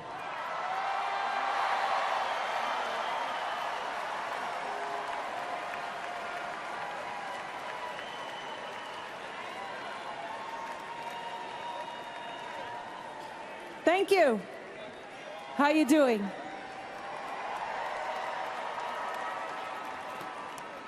So, both of my parents are pastors and staunch Republicans.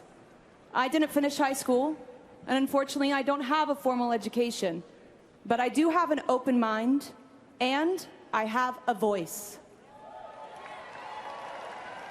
So I'm asking you to have an open mind and to use your voice, because on November 8th, you'll be just as powerful as any NRA lobbyist. You'll have as much say as any billionaire. Or you can just cancel out your weird cousin's vote if you like. Because remember, it's not where you come from, it's what you grow into. So here's how I'm going to use my voice. I'm going to vote for Hillary Clinton. That's right. I love Hillary too. I have a couple of saved messages on my phone from HRC. And I bet you guys have to know that I have a closet full of Hillary-themed dresses, right? That's right, because I have been on the road with her since Iowa. And now, guess what? If you're listening, if you're watching, you can join her on the road too. If you go to HillaryClinton.com and donate before midnight, you can win a chance to join Hillary on the road and see for yourself why I know she will be the next President of the United States. And maybe I'll let you borrow one of my outfits too. God bless.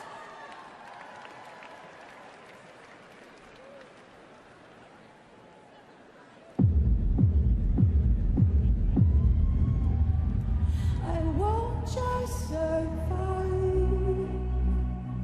Oh, you will see me thrive. Can't write my story.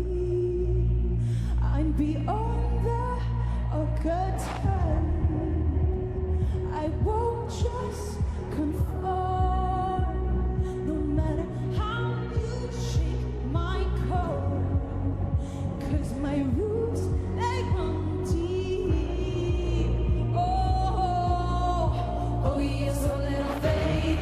Don't doubt it, don't doubt it. Victory's in my veins. I know it, and I will not negotiate. I'll fight it, I will transform.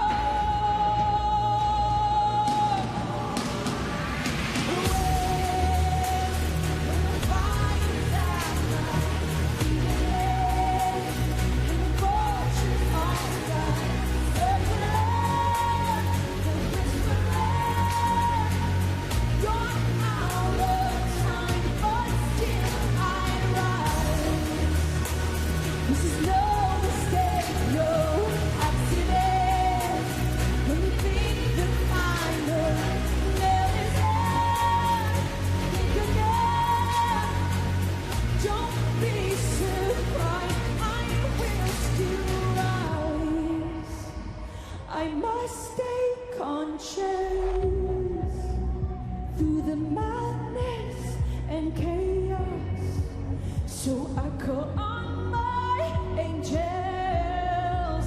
They say, oh, you're so little faith. Don't doubt it, don't doubt it. Victory is in your veins. You know it, and you will not negotiate. Just fight it, I'm be transformed. 'Cause when the fire's out, now come on, beat again, and the vultures all stop circling, they're whispering, you're out of time, but still I rise. This is no mistake, no accident. When you think the final nail is in, think again. Don't be surprised, I will still rise.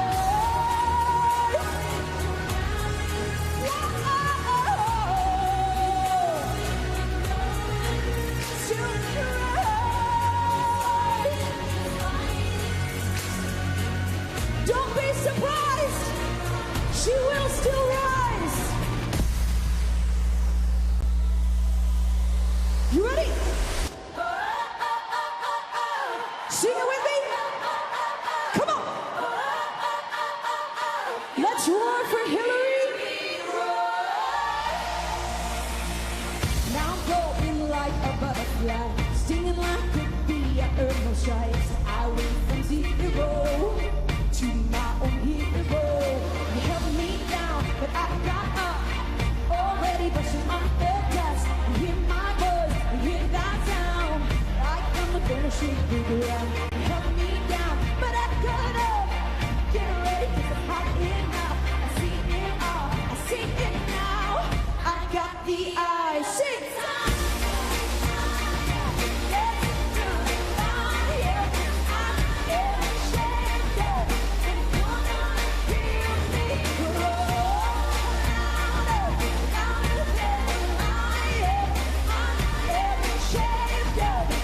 You're gonna hear me.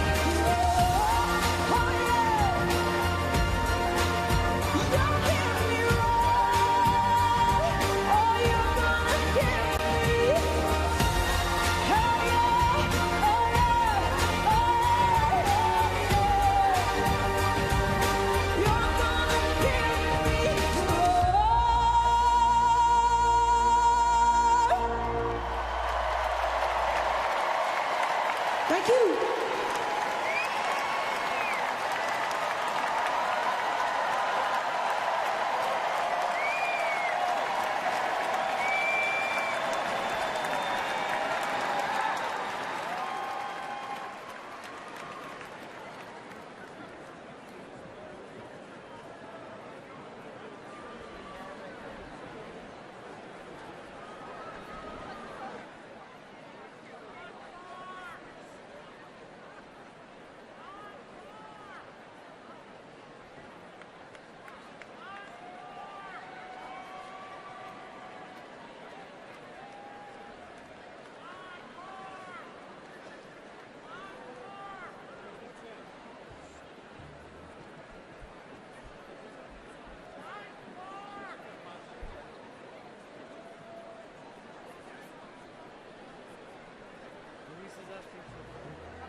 Ladies and gentlemen, please welcome Chelsea Clinton.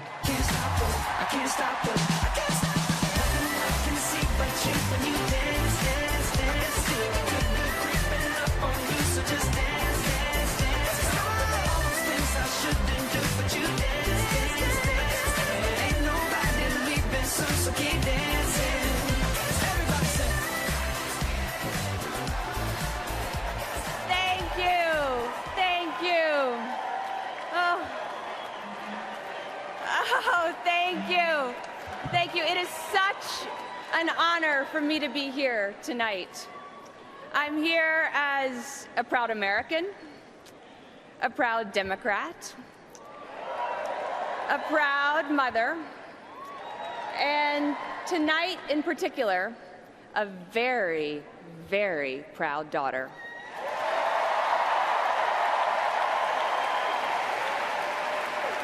Mark and I can't quite believe it, but our daughter Charlotte is nearly 2 years old.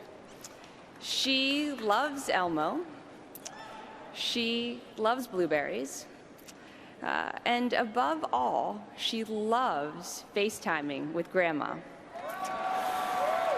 My mom can be about to walk on stage for a debate or a speech, and it just doesn't matter. She'll drop everything for a few minutes of blowing kisses and reading Chugga Chugga Choo Choo with her granddaughter. Oh, Chugga Chugga got an applause. Our son Aiden is 5.5 weeks old, and we are so thankful that he's healthy and thriving, and well, we're a little biased, but we think he's just about the cutest baby in the world. A view I'm pretty sure my mom shares. And every day that I spend as Charlotte and Aiden's mother, I think about my own mother. My wonderful, thoughtful, hilarious mother. My earliest memory is my mom picking me up after I'd fallen down, giving me a big hug, and reading me Goodnight Moon. From that moment to this one, every single memory I have of my mom is that regardless of what was happening in her life, she was always, always there for me. Every soccer game, every softball game, every piano recital, every dance recital, Sundays spent together at church and the local library, countless Saturdays spent finding shapes in the clouds, making up stories about what we would do if we ever met a triceratops. In my opinion, the friendliest looking dinosaurs, although my mom would always remind me they were still dinosaurs. As a kid, I was pretty obsessed with dinosaurs, and the day that my parents took me to Dinosaur National Park, I didn't think life could get any better. Whenever my mom was away for work, which thankfully didn't happen very often, she left notes for me to open every day she was gone, all stacked neatly together in a special drawer with a date on the front of each one so I would know which note to open on which day. When she went to France to learn about their childcare system, I remember one was all about the Eiffel Tower. Another was about the ideas she hoped to bring home to help the kids of Arkansas. I treasured each and every one of those notes. They were another reminder that I was always in her thoughts and in her heart. Growing up, conversations around the dinner table always started with what I learned in school that day. I remember one week talking incessantly about a book that had captured my imagination, A Wrinkle in Time. Only after my parents had listened to me would they then talk about what they were working on: education, healthcare, what was consuming their days and keeping them up at night. I loved that my parents expected me to have opinions and to be able to back them up with facts. I never once doubted that my parents cared about my thoughts and my ideas. And I always knew how deeply they loved me. That feeling of being valued and loved, that's what my mom wants for every child. It is the calling of her life. My parents raised me to know how lucky I was, that I never had to worry about food on the table, that I never had to worry about a good school to go to, that I never had to worry about a safe neighborhood to play in. And they taught me to care about what happens in our world and to do whatever I could to change what frustrated me, what felt wrong. They taught me that's the responsibility that comes with being smiled on by fate. And I know my kids are a little young, but I'm already trying to instill those same values in them. There's something else that my mother taught me. Public service is about service. And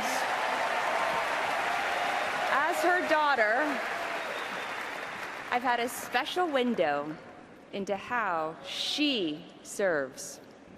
I've seen her holding the hands of mothers, worried about how they'll feed their kids, worried about how they'll get them the health care they need. I've seen my mother promising to do everything she could to help. I've seen her right after those conversations getting straight to work, figuring out what she could do, who she could call, how fast she could get results. She always feels like there isn't a moment to lose because she knows that for that mother, for that family, there isn't. And I've also seen her at the low points, like the summer of 1994. Several people this week have talked about her fight for universal health care. I saw it up close. It was bruising. It was exhausting. She fought her heart out, and as all of you know, she lost. For me, then 14 years old, it was pretty tough to watch. But my mom, she was amazing. She took a little time to replenish her spirits. Family movie nights definitely helped. Dad, as all of you now know, liked Police Academy. My mom and I loved Pride and Prejudice. And then she just got right back to work because she believed she could still make a difference for kids. People ask me all the time, how does she do it? How does she keep going amid the sound and the fury of politics? Here's how. It's because she never, ever forgets who she's fighting for.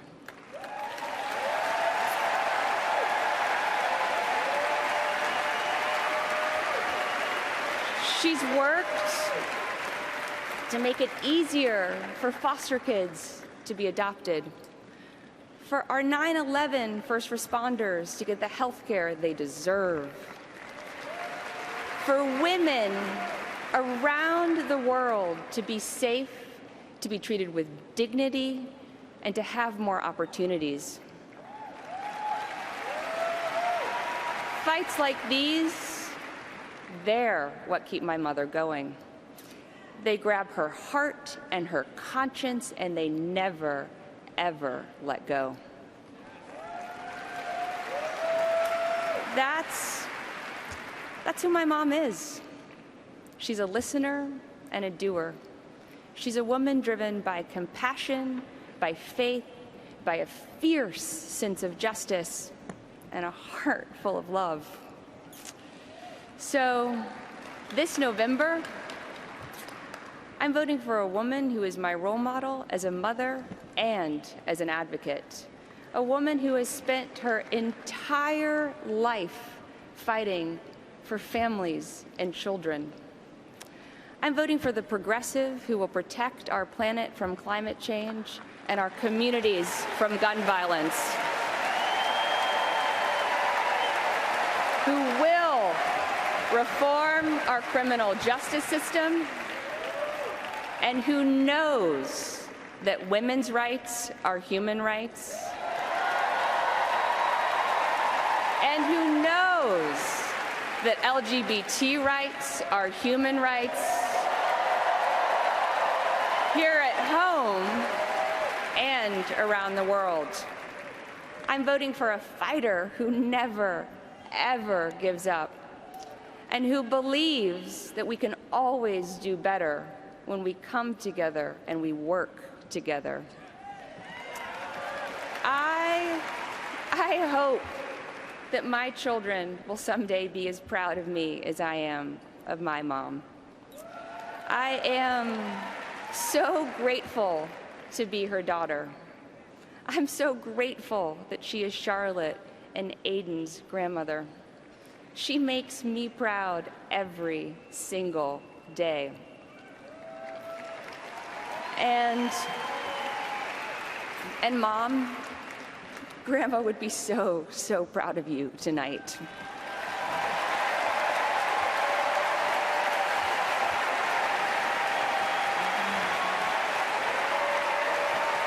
To everyone watching here and at home, I know with all my heart that my mother will make us proud as our next president. This is the story of my mother, Hillary Clinton. Here is a woman. What does she dream of? When does she feel proud? How many times will she leave her mark? How many ways will she light up the world? She's got this wonderful, infectious laugh that carries quite far. And sometimes it'll be surprising because you'll be in the middle of something and she'll go, ha! And there's a joy and a mirth that I think sometimes the public doesn't always see. I just remember her holding my hand a lot. I remember that a lot. And like I felt like she tried to soothe me.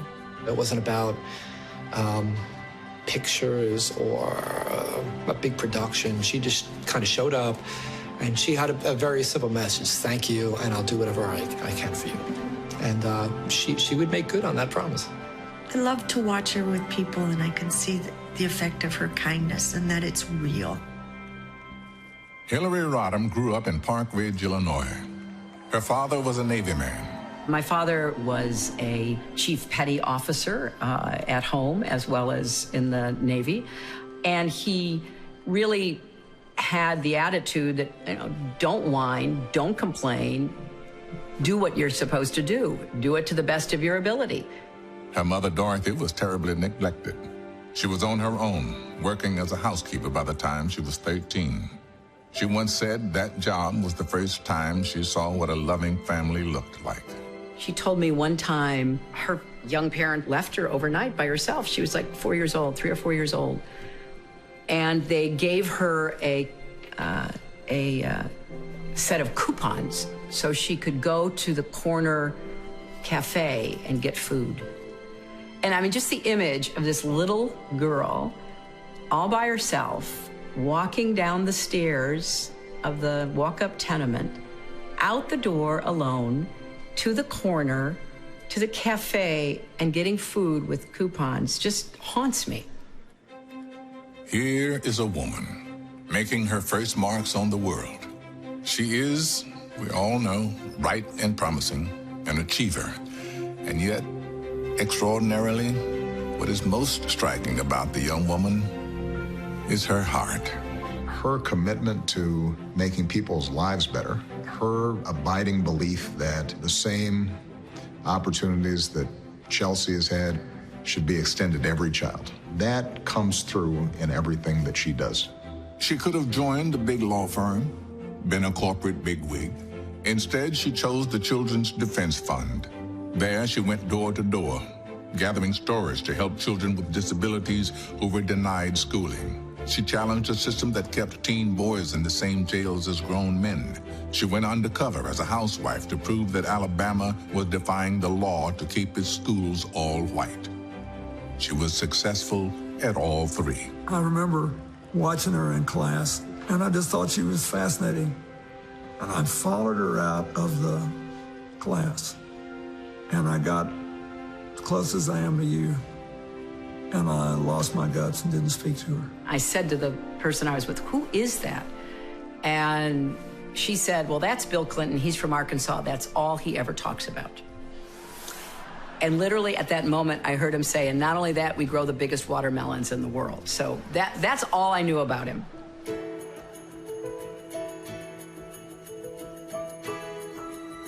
Here is a woman entering life as the wife of a politician. She is, to say the least, an untraditional first lady.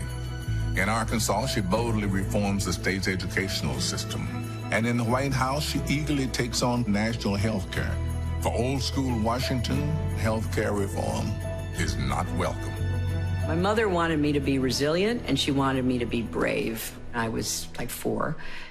And there were lots of kids in the neighborhood, and I would come out and I would have like a bow in my hair, and the kids would all pick on me. It was my first experience of being bullied, and I was terrified. And one day I'm running into the house, and my mother met me, and she said to me, "There's no room for cowards in this house. You go back outside and figure out how you're going to deal with what these kids are doing." Hillary works with both Democrats and Republicans, and together they create a plan that to this day provides medical insurance for 8 million American children. 8 million children.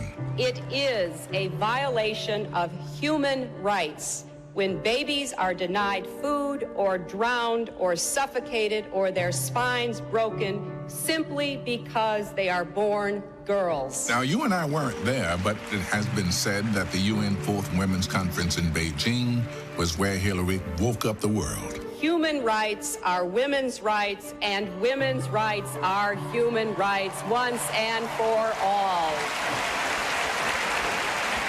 When she said women's rights are human rights and human rights are women's rights, in 1995, that was a radical statement. She had never held public office before. She'd been a senator for just 9 short months. And then our nation bowed its head in grief.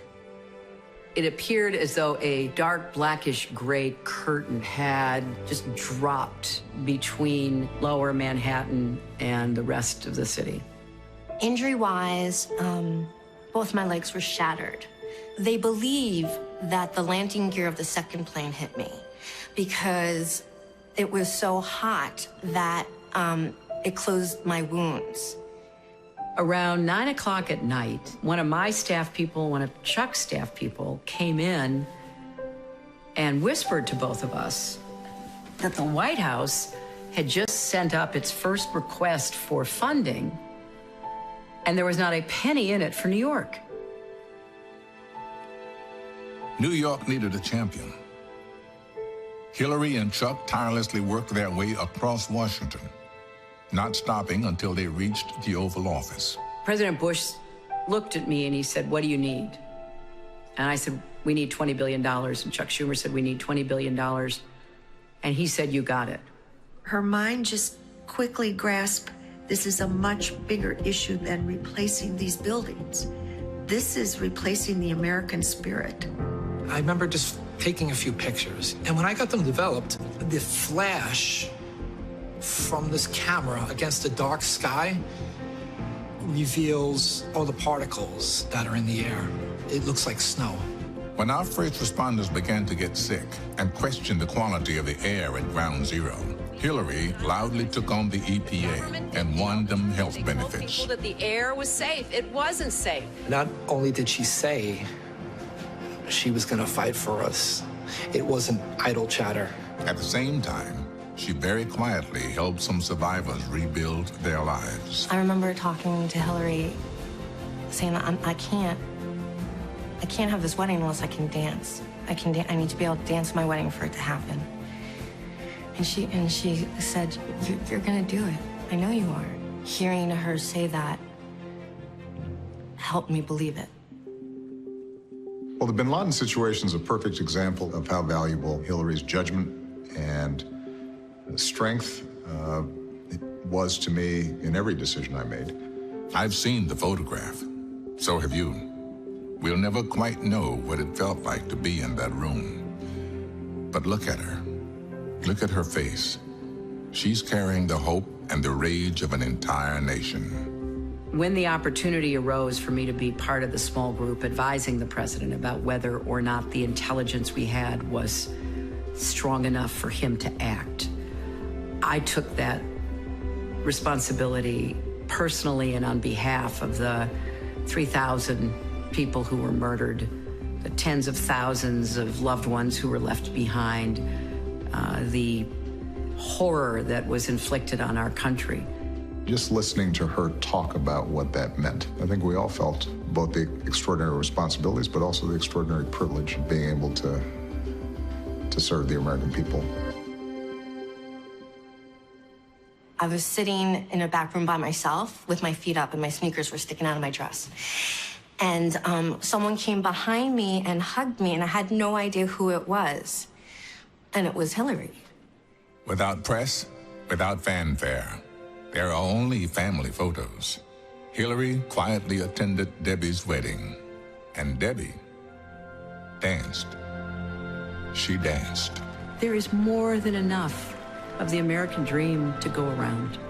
If we are committed to growing it, nurturing it, passing it on to our children and our grandchildren, I can't think of anything more thrilling than being part of that.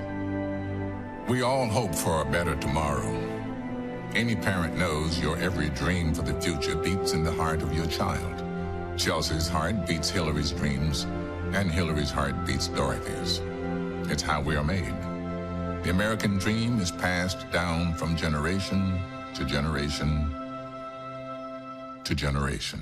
There's lots of other ways we could spend these golden years of our lives. She wants to do this because she believes she can make a difference now, and I do too. I am going to stand up and fight for every American, because I think if you are the president, that's exactly what you should do every day.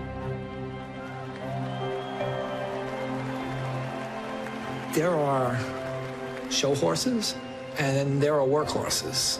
Horses that you count on to deliver. And she's a workhorse.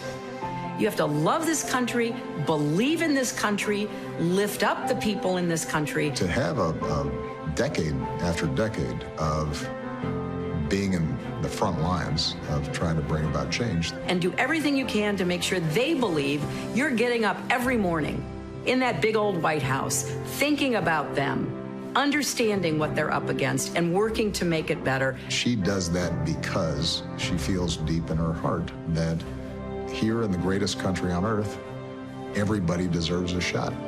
I hope to unify our country. I hope to bring people together. I hope to break down every barrier that prevents Americans from joining hands and making our country everything it should be. That's what I hope for my grandchildren, and I know that's what my mother would hope for me. How many times will she leave her mark? How many ways will she light up the world? This is the woman.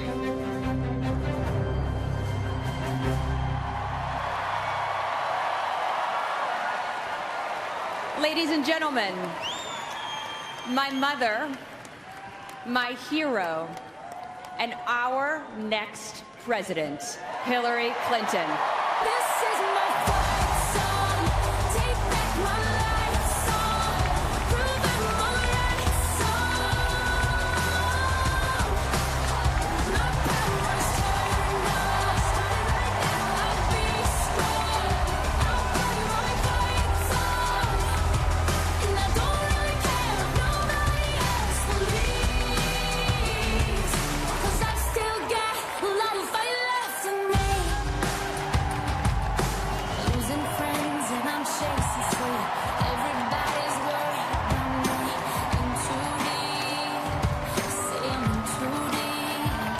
And it's been 2 years of missing home. There's a fire burning in my bones. Still believe, yeah, I still believe. And all of those things I didn't say, wrecking balls inside my brain. I was screaming loud tonight. Can you hear my voice this time? This is my fight song.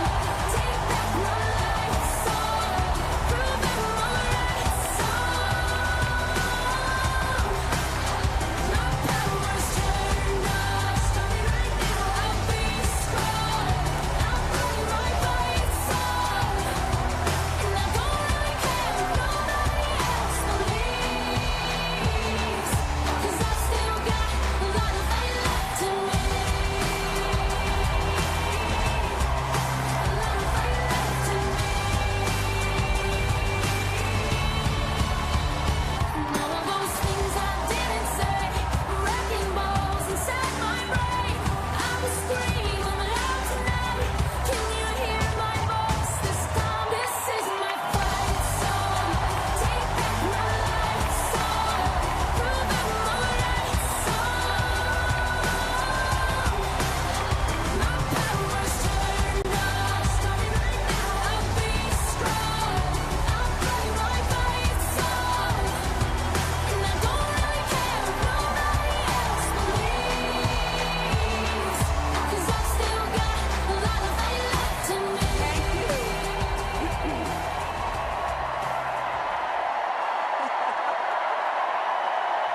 Thank you so much.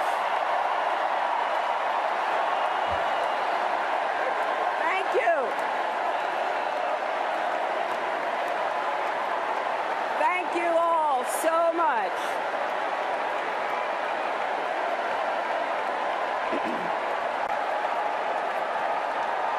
Thank you.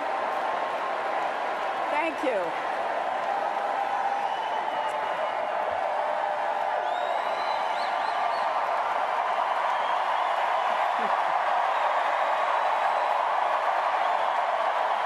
Thank you all very, very much. Thank you for that amazing welcome. Thank you all for the great convention that we've had. And Chelsea, thank you. I am so proud to be your mother. and so proud of the woman you've become. Thank you for bringing Mark into our family and Charlotte and Aiden into the world. And Bill, that conversation we started in the law library 45 years ago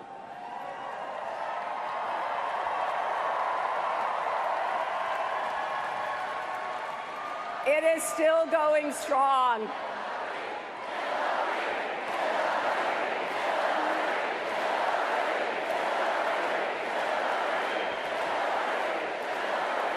You know, that conversation has lasted through good times that filled us with joy and hard times that tested us. And I've even gotten a few words in along the way.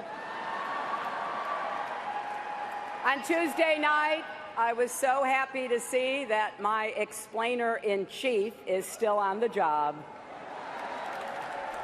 I'm also grateful to the rest of my family and to the friends of a lifetime.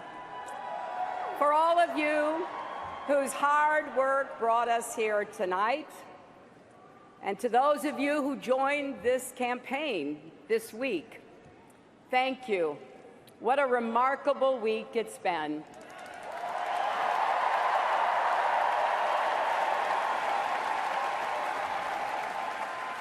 We heard the man from hope, Bill Clinton, and the man of hope, Barack Obama.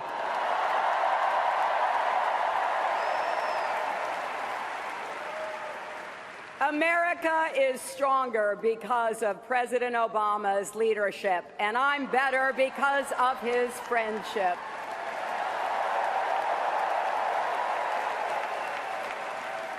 We heard from our terrific Vice President, the one and only Joe Biden.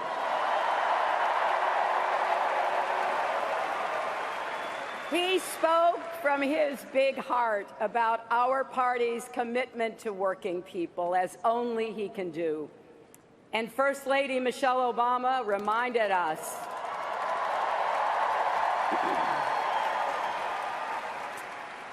that our children are watching. And the president we elect is going to be their president, too. And for those of you out there who are just getting to know Tim Kaine,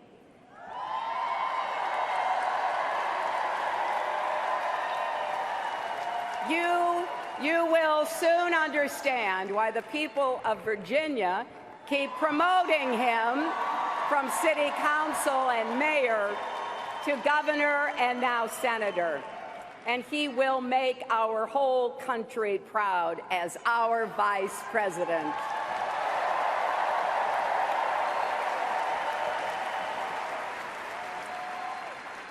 And I want to thank Bernie Sanders.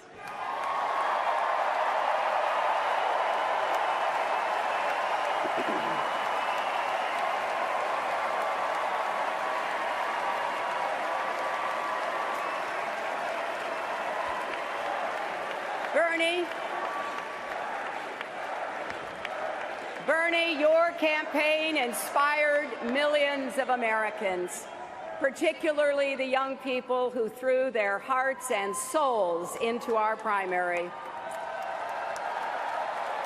You've put economic and social justice issues front and center where they belong. And to all of your supporters here and around the country, I want you to know, I've heard you.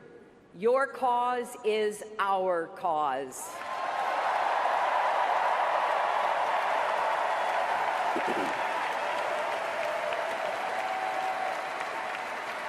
Our country needs your ideas, energy, and passion. That is the only way we can turn our progressive platform into real change for America.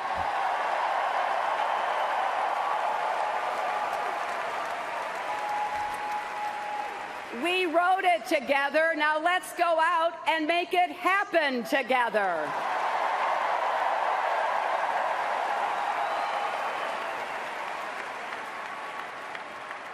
My friends, we've come to Philadelphia, the birthplace of our nation, because what happened in this city 240 years ago still has something to teach us today.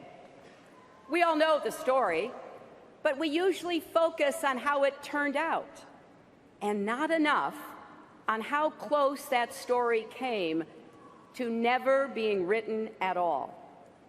When representatives from 13 unruly colonies met just down the road from here, some wanted to stick with the king, and some wanted to stick it to the king. The revolution hung in the balance. Then somehow they began listening to each other, compromising, finding common purpose. And by the time they left Philadelphia, they had begun to see themselves as one nation. That's what made it possible to stand up to a king. That took courage. They had courage. Our founders embraced the enduring truth that we are stronger together.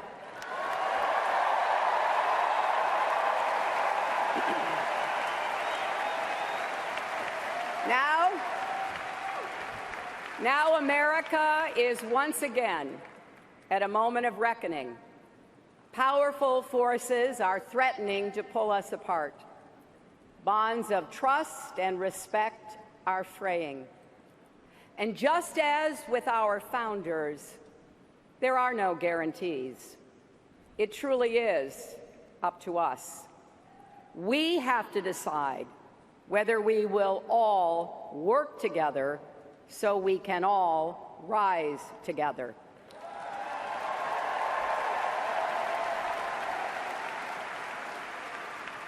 Our country's motto is E pluribus unum. Out of many, we are one. Will we stay true to that motto?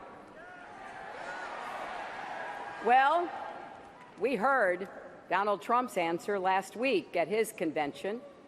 He wants to divide us from the rest of the world and from each other.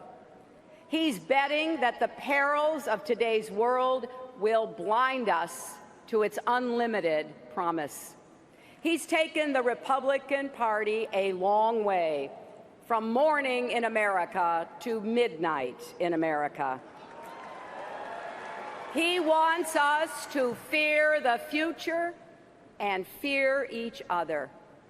Well, you know, a great Democratic president, Franklin Delano Roosevelt, came up with the perfect rebuke to Trump more than 80 years ago during a much more perilous time.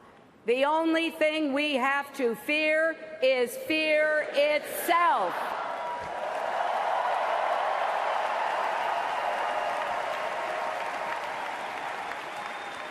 Now, we are clear-eyed about what our country is up against, but we are not afraid.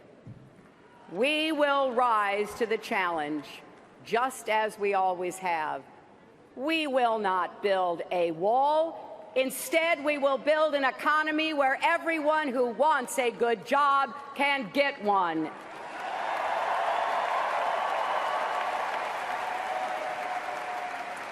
And we'll build a path to citizenship for millions of immigrants who are already contributing to our economy.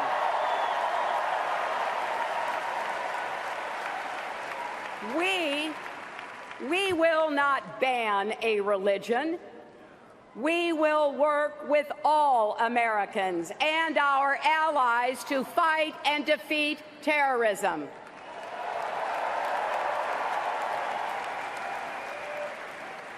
Yet we know there is a lot to do. Too many people haven't had a pay raise since the crash. There's too much inequality, too little social mobility, too much paralysis in Washington, too many threats at home and abroad. But just look for a minute at the strengths we bring as Americans to meet these challenges. We have the most dynamic and diverse people in the world. We have the most tolerant and generous young people we've ever had.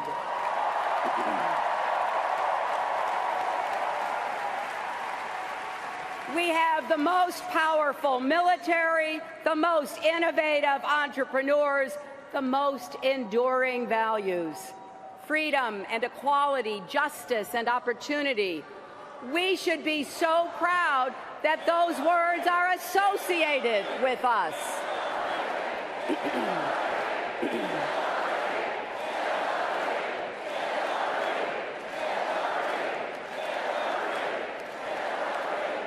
I have to tell you, as your Secretary of State, I went to 112 countries. When people hear those words, they hear America. So, don't let anyone tell you that our country is weak. We're not. Don't let anyone tell you we don't have what it takes. We do. And most of all, don't believe anyone who says, "I alone can fix it." Yes, those were actually Donald Trump's words in Cleveland. And they should set off alarm bells for all of us. Really? I alone can fix it? Isn't he forgetting troops on the front lines, police officers and firefighters who run toward danger, doctors and nurses who care for us, teachers who change lives, entrepreneurs who see possibilities in every problem, mothers who lost children to violence and are building a movement to keep other kids safe? He's forgetting every last one of us. Americans don't say, "I alone can fix it." We say, "We'll fix it together."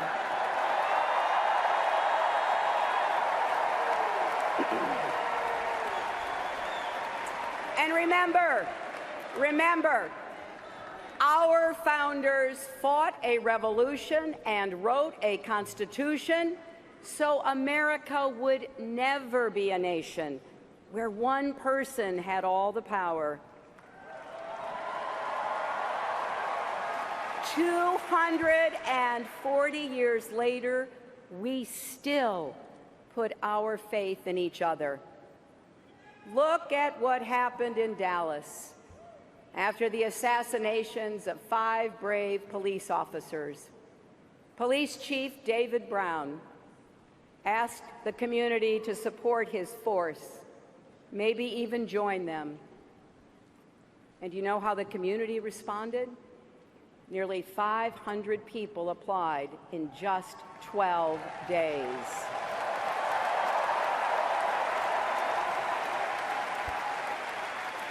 That's how Americans answer when the call for help goes out. 20 years ago, I wrote a book called It Takes a Village. And a lot of people looked at the title and asked, "What the heck do you mean by that?" This is what I mean. None of us can raise a family, build a business, heal a community, or lift a country totally alone. America needs every one of us to lend our energy, our talents, our ambition to making our nation better and stronger. I believe that with all my heart. That's why Stronger Together is not just a lesson from our history, It's not just a slogan for our campaign. It's a guiding principle for the country we've always been and the future we're going to build. A country where the economy works for everyone, not just those at the top.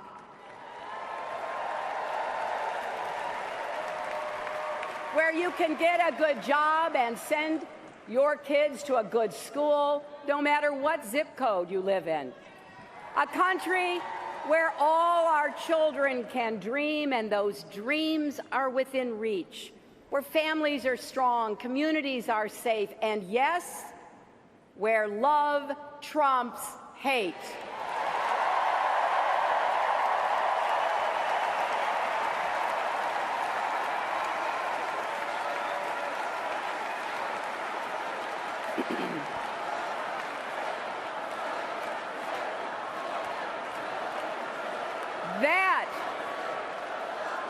That's the country we're fighting for.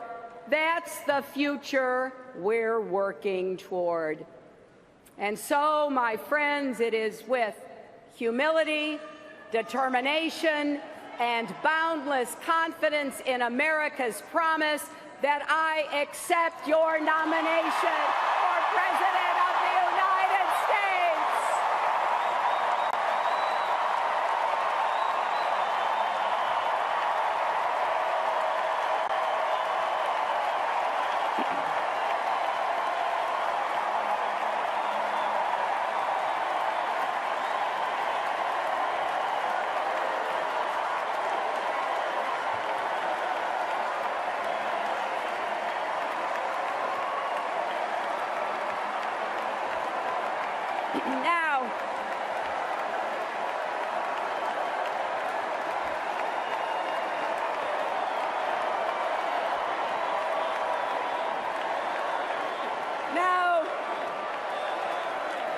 Now, sometimes the people at this podium are new to the national stage. As you know, I'm not one of those people. I've been your First Lady, served 8 years as a senator from the great state of New York.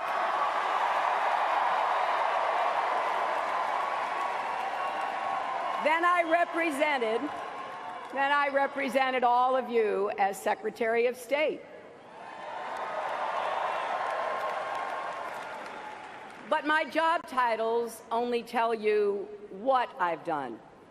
They don't tell you why. The truth is, through all these years of public service, the service part has always come easier to me than the public part. I get it that some people just don't know what to make of me. So let me tell you, the family I'm from, well, no one had their name on big buildings. My family were builders of a different kind. Builders in the way most American families are. They used whatever tools they had, whatever God gave them, and whatever life in America provided, and built better lives and better futures for their kids. My grandfather worked in the same Scranton lace mill for 50 years because he believed that if he gave everything he had, his children would have a better life than he did. And he was right. My dad, Hugh, made it to college. He played football at Penn State and enlisted in the Navy after Pearl Harbor. When the war was over, he started his own small business printing fabric for draperies. I remember watching him stand for hours over silk screens. He wanted to give my brothers and me opportunities he never had, and he did. My mother, Dorothy, was abandoned by her parents as a young girl. She ended up on her own at 14, working as a housemaid. She was saved by the kindness of others. Her first grade teacher saw she had nothing to eat at lunch and brought extra food to share the entire year. The lesson she passed on to me years later stuck with me. No one gets through life alone. We have to look out for each other and lift each other up. And she made sure I learned the words from our Methodist faith. Do all the good you can for all the people you can in all the ways you can, as long as ever you can.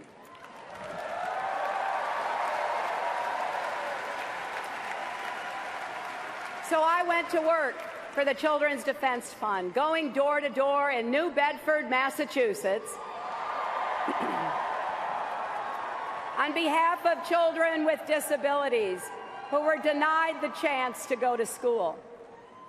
I remember meeting a young girl in a wheelchair on the small back porch of her house. She told me how badly she wanted to go to school. It just didn't seem possible in those days. And I couldn't stop thinking of my mother and what she'd gone through as a child. It became clear to me that simply caring is not enough.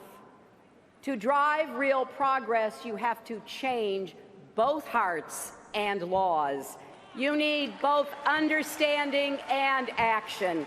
So we gathered facts, we built a coalition, and our work helped convince Congress to ensure access to education for all students with disabilities. It's a big idea, isn't it? Every kid with a disability has the right to go to school.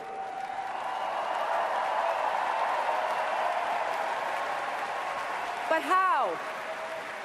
How do you make an idea like that real? You do it step by step, year by year, sometimes even door by door. My heart just swelled when I saw Anastasia Somoza representing millions of young people on this stage.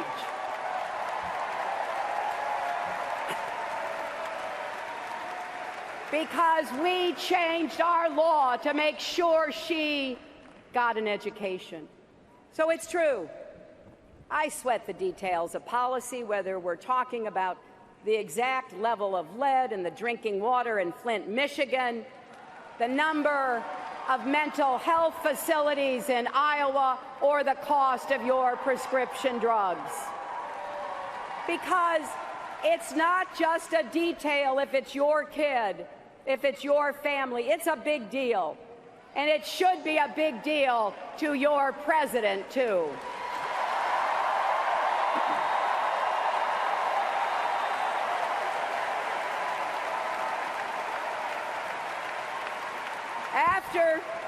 After the 4 days of this convention, you've seen some of the people who've inspired me.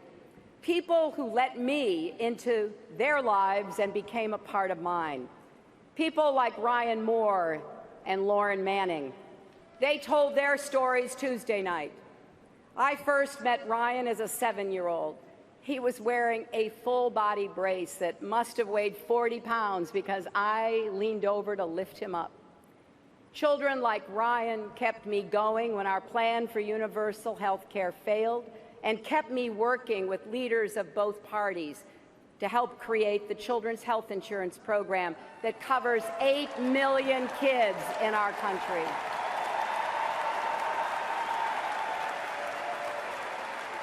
Lauren Manning, who stood here with such grace and power, was gravely injured on 9/11.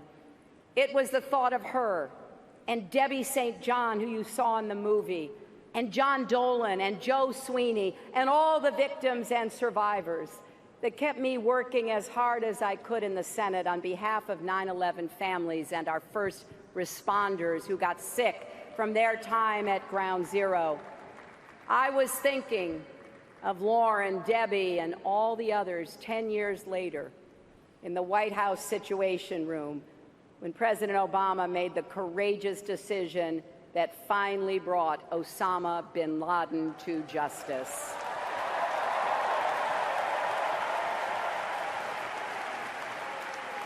And in this campaign, I've met many more people who motivate me to keep fighting for change. And with your help, I will carry all of your voices and stories with me to the White House.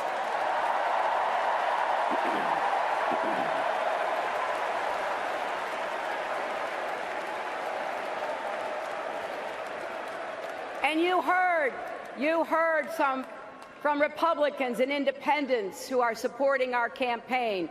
Well, I will be a president for Democrats, Republicans, independents, for the struggling, the striving, the successful, for all those who vote for me and for those who don't, for all Americans together.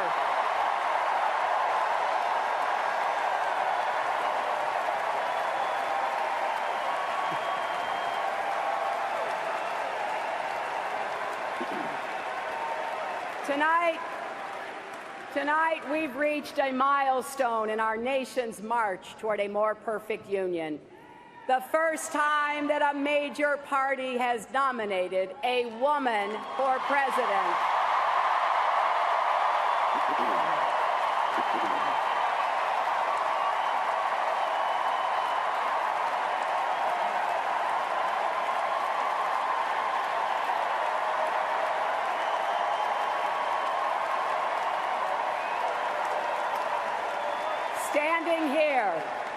Standing here as my mother's daughter and my daughter's mother, I'm so happy this day has come. I'm happy for grandmothers and little girls and everyone in between. I'm happy for boys and men, because when any barrier falls in America, it clears the way for everyone.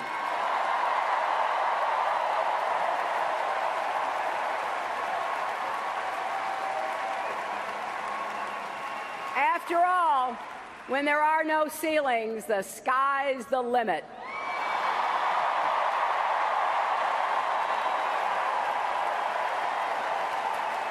So let's keep going.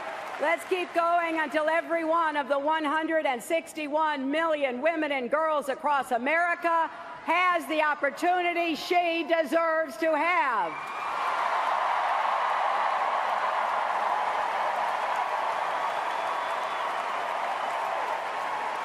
But even more important than the history we make tonight is the history we will write together in the years ahead. Let's begin with what we're going to do to help working people in our country get ahead and stay ahead. Now, I don't think President Obama and Vice President Biden get the credit they deserve for saving us from the worst economic crisis of our lifetimes.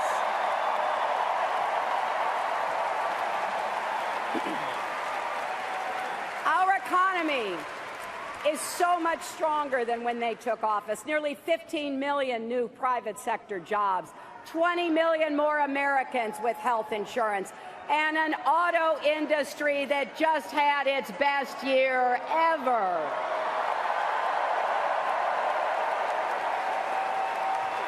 Now, that's real progress. But none of us can be satisfied with the status quo, not by a long shot. We're still facing deep-seated problems that developed long before the recession and have stayed with us through the recovery. I've gone around the country talking to working families, and I've heard from many who feel like the economy sure isn't working for them. Some of you are frustrated, even furious. And you know what? You're right. It's not yet working the way it should. Americans are willing to work and work hard. But right now, an awful lot of people feel there is less and less respect for the work they do, and less respect for them, period. Democrats, we are the party of working people.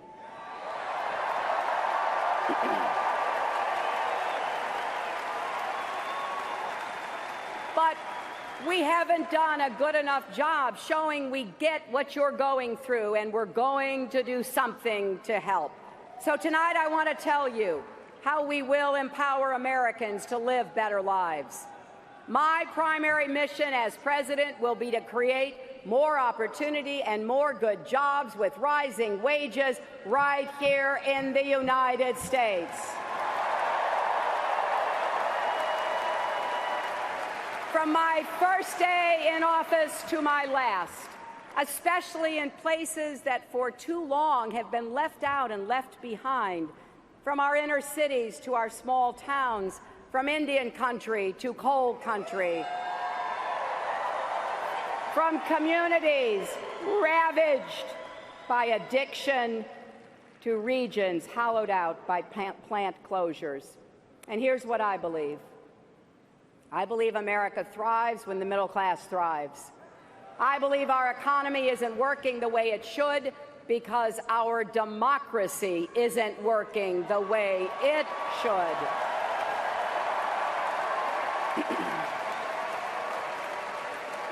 That's why we need to appoint Supreme Court justices who will get money out of politics and expand voting rights, not restrict them. And if necessary, we will pass a constitutional amendment to overturn Citizens United.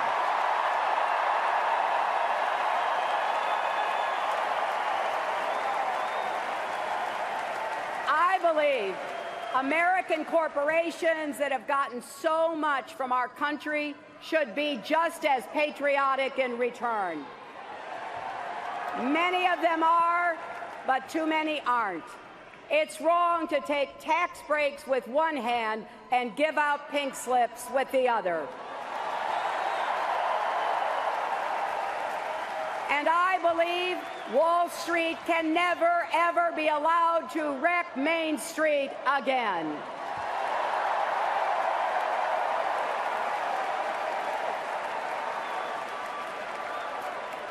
And I believe in science.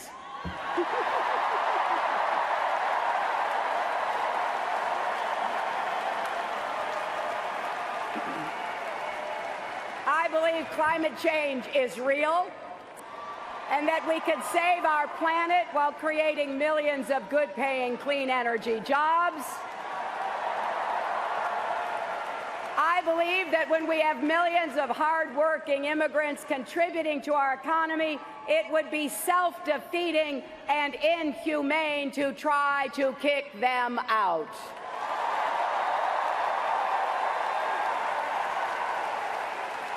Comprehensive immigration reform will grow our economy and keep families together, and it's the right thing to do. So, whatever party you belong to, or if you belong to no party at all, if you share these beliefs, this is your campaign.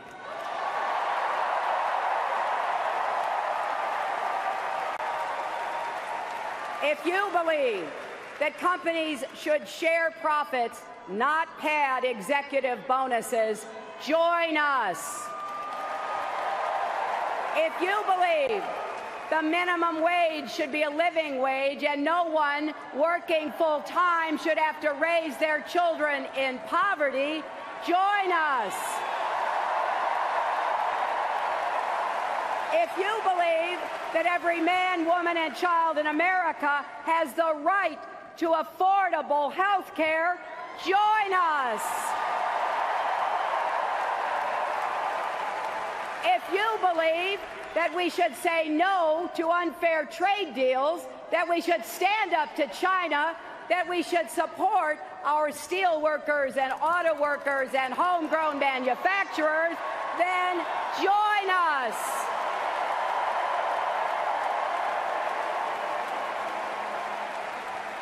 If you believe we should expand Social Security and protect a woman's right to make her own health care decisions, then join us.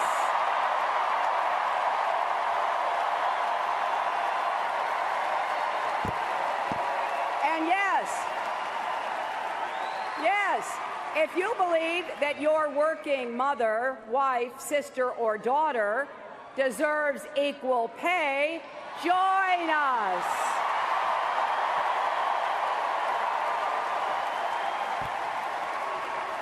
That's how we're going to make sure this economy works for everyone, not just those at the top. Now, you didn't hear any of this, did you, from Donald Trump at his convention? He spoke for 70-odd minutes, and I do mean odd.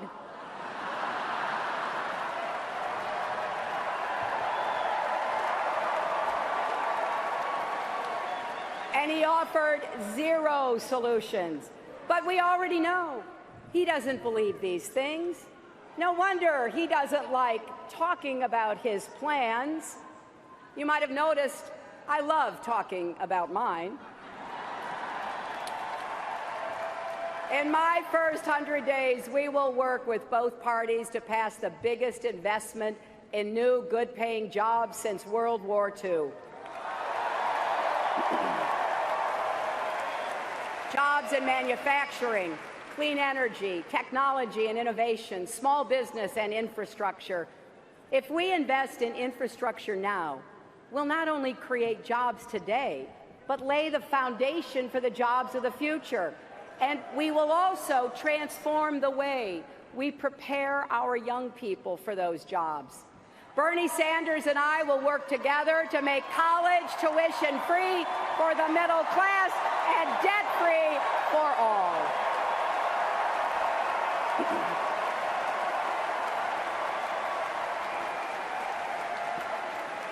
We will also liberate millions of people who already have student debt.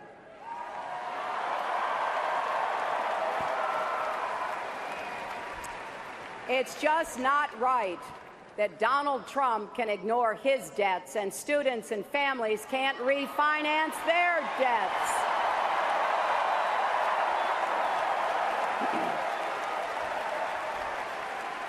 And something we don't say often enough, sure, college is crucial, but a four-year degree should not be the only path to a good job. We will help more people learn a skill or practice a trade and make a good living doing it.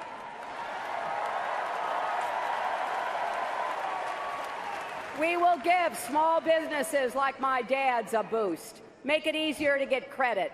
Way too many dreams die in the parking lots of banks. In America, if you can dream it, you should be able to build it. And we will help you balance family and work. And you know what? If fighting for affordable child care and paid family leave is playing the woman card, then deal me in.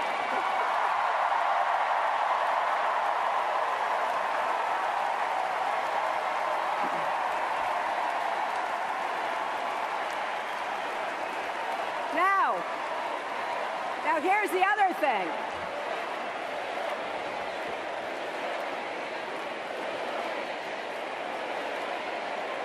Now, we're not only going to make all of these investments, we're going to pay for every single one of them. And here's how. Wall Street, corporations, and the super rich are going to start paying their fair share of taxes.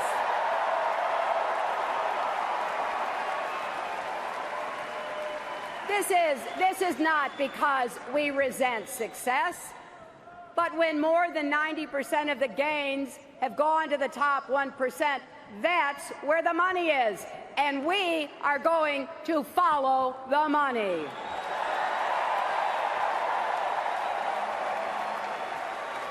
And if companies take tax breaks and then ship jobs overseas, we'll make them pay us back. And we'll put that money to work where it belongs, creating jobs here at home. Now I imagine that some of you are sitting at home thinking, well, that all sounds pretty good, but how are you going to get it done? How are you going to break through the gridlock in Washington? Well, look at my record. I've worked across the aisle to pass laws and treaties and to launch new programs that help millions of people. And if you give me the chance, that's exactly what I'll do as president. But then I also imagine people are thinking out there, but Trump, he's a businessman. He must know something about the economy. Well, let's take a closer look, shall we? In Atlantic City, 60 miles from here, you will find contractors and small businesses who lost everything because Donald Trump refused to pay his bills. Now remember what the president said last night. Don't boo, vote.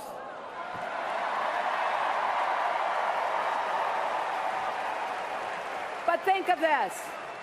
People who did the work and needed the money, not because he couldn't pay them, but because he wouldn't pay them. He just stiffed them. And you know that sales pitch he's making to be president?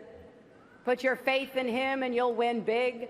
That's the same sales pitch he made to all those small businesses. Then Trump walked away and left working people holding the bag. He also talks a big game about putting America first.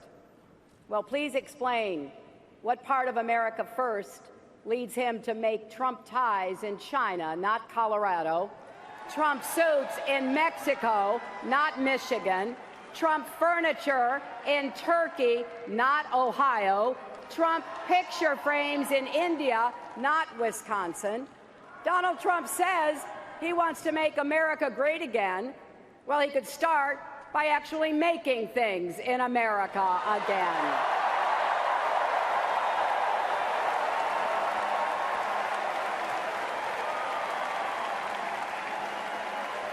Now, the choice we face in this election is just as stark when it comes to our national security.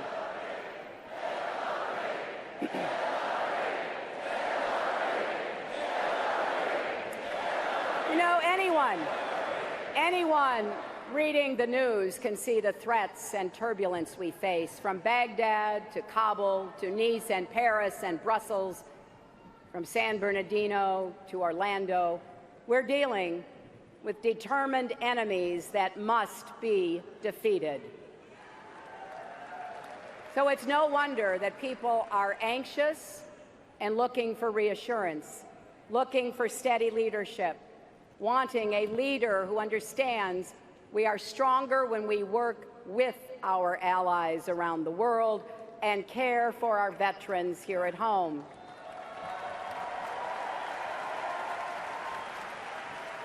Keeping our nation safe and honoring the people who do that work will be my highest priority.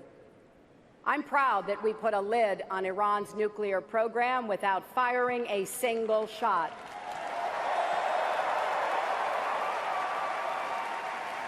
Now we have to enforce it, and we must keep supporting Israel's security. I'm proud that we shaped a global climate agreement. Now we have to hold every country accountable to their commitments, including ourselves. And I'm proud to stand by our allies in NATO against any threat they face, including from Russia.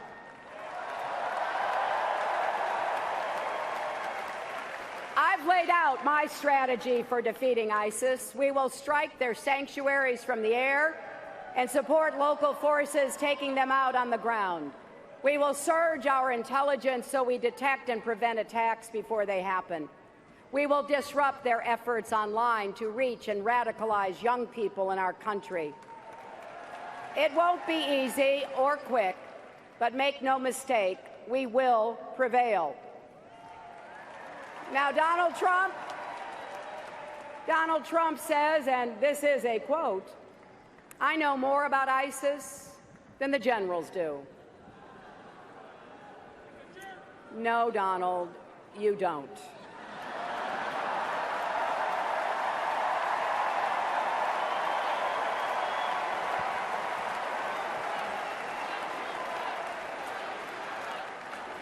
He thinks he knows more than our military because he claimed our armed forces are a disaster. Well, I've had the privilege to work closely with our troops and our veterans for many years, including as a senator on the Armed Services Committee, and I know how wrong he is. Our military is a national treasure. We entrust our commander-in-chief to make the hardest decisions our nation faces, decisions about war and peace, life and death. A president should respect the men and women who risk their lives to serve our country.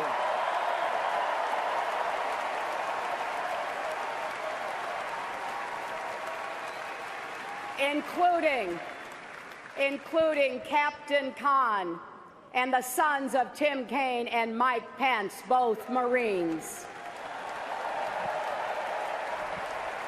So just ask yourself, do you really think Donald Trump has the temperament to be commander-in-chief? Donald Trump can't even handle the rough and tumble of a presidential campaign. He loses his cool at the slightest provocation. When he's gotten a tough question from a reporter, when he's challenged in a debate, when he sees a protester at a rally. Imagine, if you dare, imagine him in the Oval Office facing a real crisis. A man you can bait with a tweet is not a man we can trust with nuclear weapons.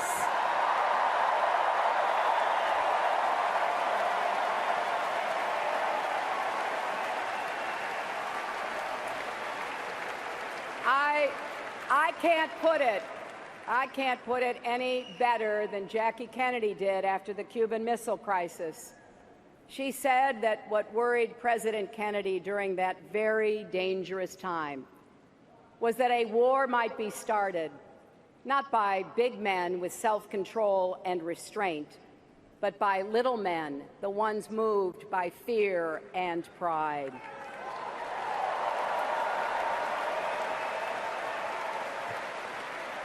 America's strength doesn't come from lashing out. It relies on smarts, judgment, cool resolve, and the precise and strategic application of power. And that's the kind of commander-in-chief I pledge to be.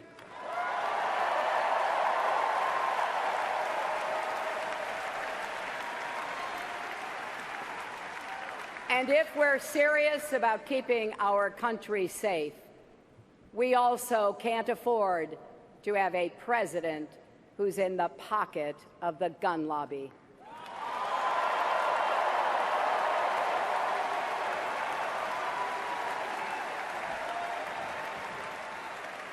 I'm not here to repeal the Second Amendment. I'm not here to take away your guns. I just don't want you to be shot by someone who shouldn't have a gun in the first place.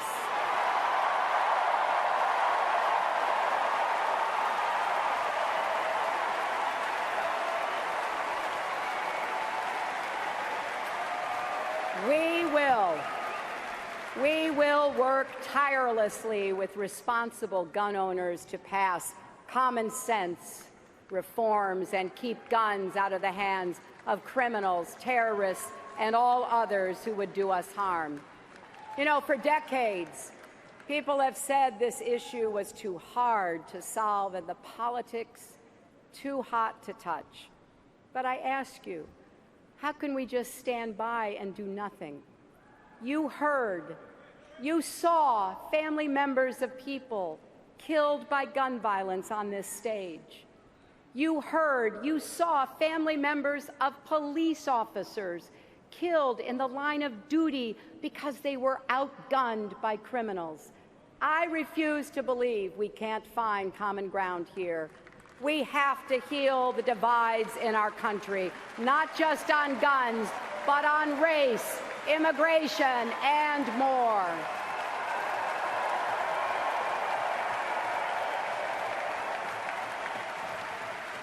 And that with listening to each other, trying as best we can to walk in each other's shoes. So let's put ourselves in the shoes of young Black and Latino men and women who face the effects of systemic racism and are made to feel like their lives are disposable.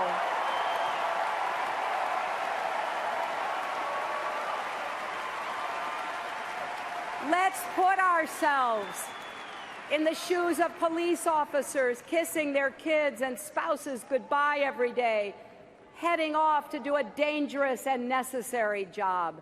We will reform our criminal justice system from end to end and rebuild trust between law enforcement and the communities they serve.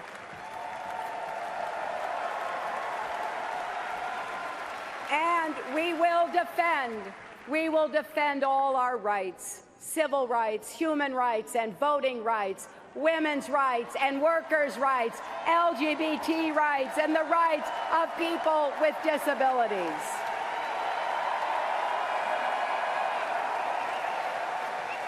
And we will stand up against mean and divisive rhetoric wherever it comes from.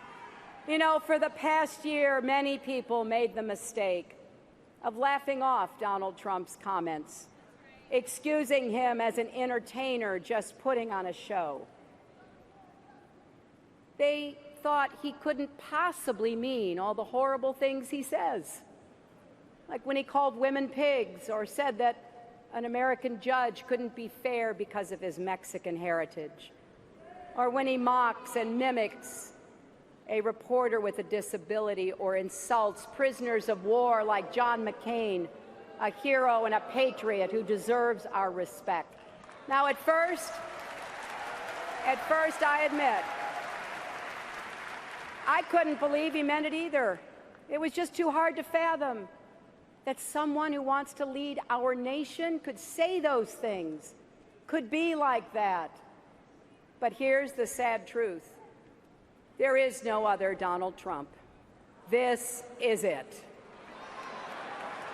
And in the end, it comes down to what Donald Trump doesn't get. America is great because America is good.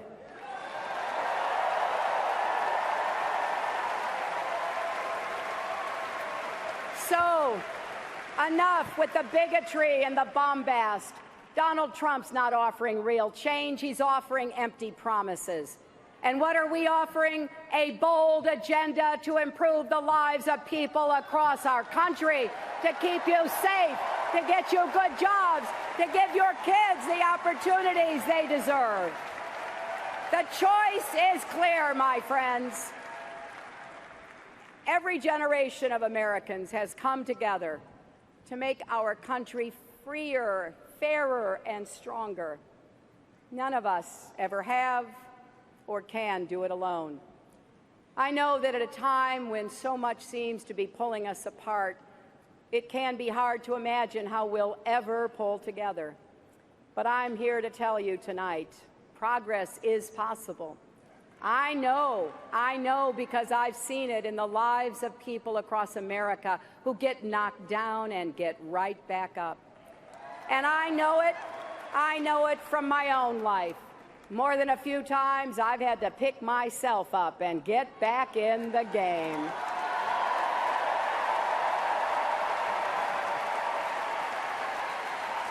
Like so much else in my life, I got this from my mother, too. She never let me back down from any challenge.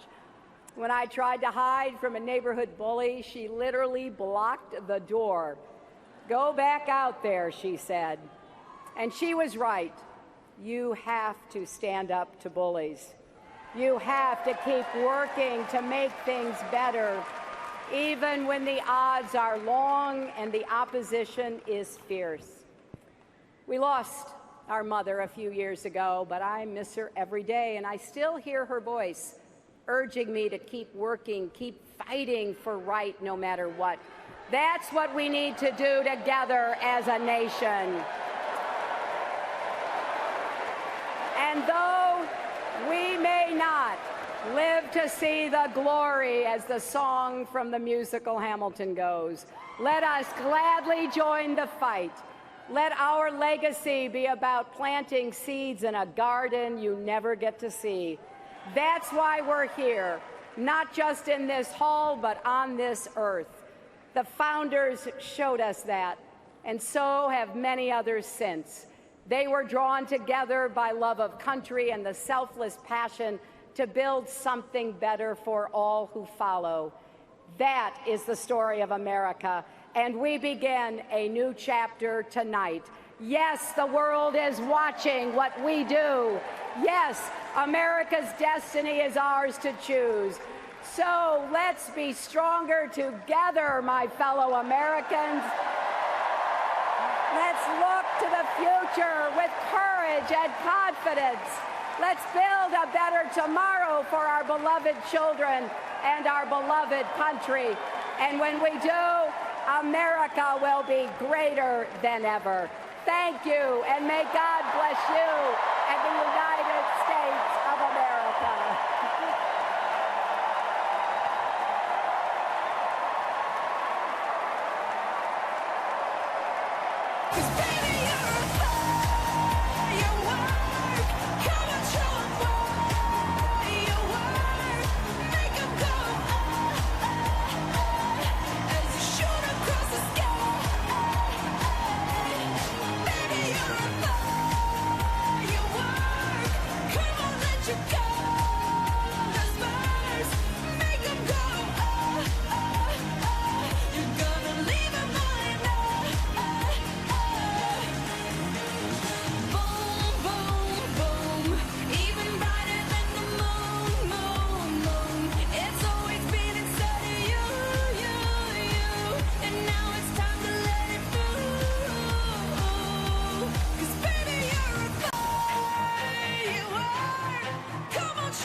Don't you know that we are stronger together? Stronger, yes we are. So much more when we're united together. One mind, one soul, one heart.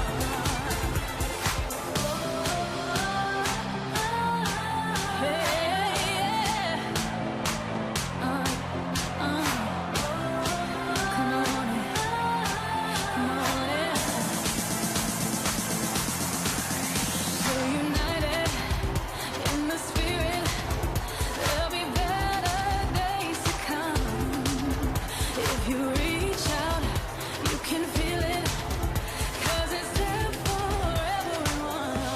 Don't you know that we are stronger together?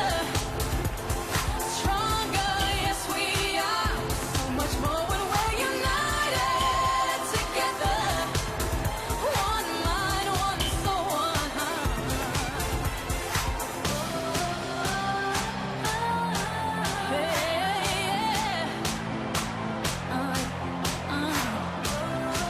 Come on in. Come on in. So united in the spirit, there'll be better days to come.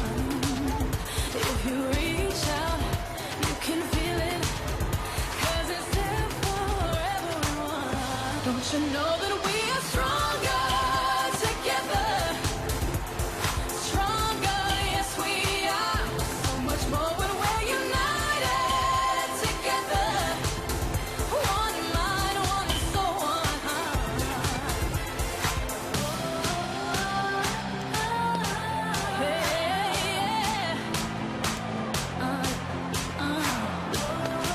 Come on in. Come on in. So united in the spirit, there'll be better days to come. If you reach out, you can feel it, 'cause it's there for everyone. Don't you know that we are stronger together? Stronger, yes we are. So much more when we're united together. One mind, one soul, one heart.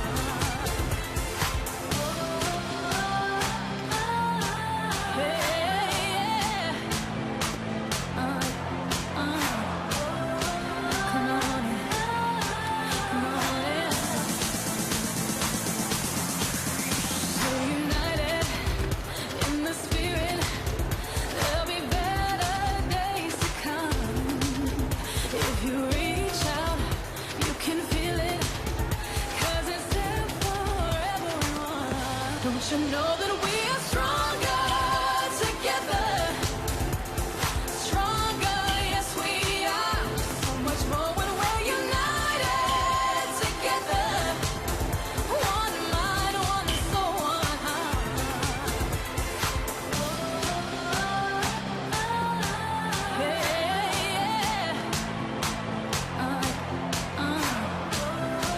Come on in. Come on in. So united in the spirit, there'll be better days to come. If you reach out, you can feel it, 'cause it's there for everyone. Don't you know that we are stronger together? Stronger, yes we are. So much more when we're united together. One mind, one soul, one heart.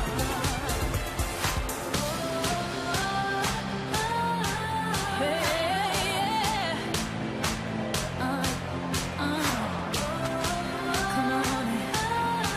Come on in. So united in the spirit, there'll be better days to come. If you reach out, you can feel it, 'cause it's there for everyone. Don't you know that we are stronger together? Stronger, yes we are. So much more when we're united together. One mind, one soul, one heart.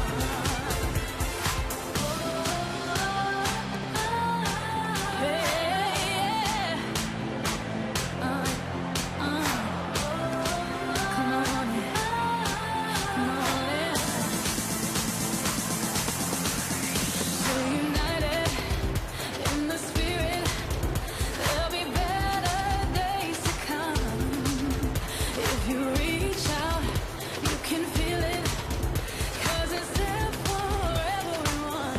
Don't you know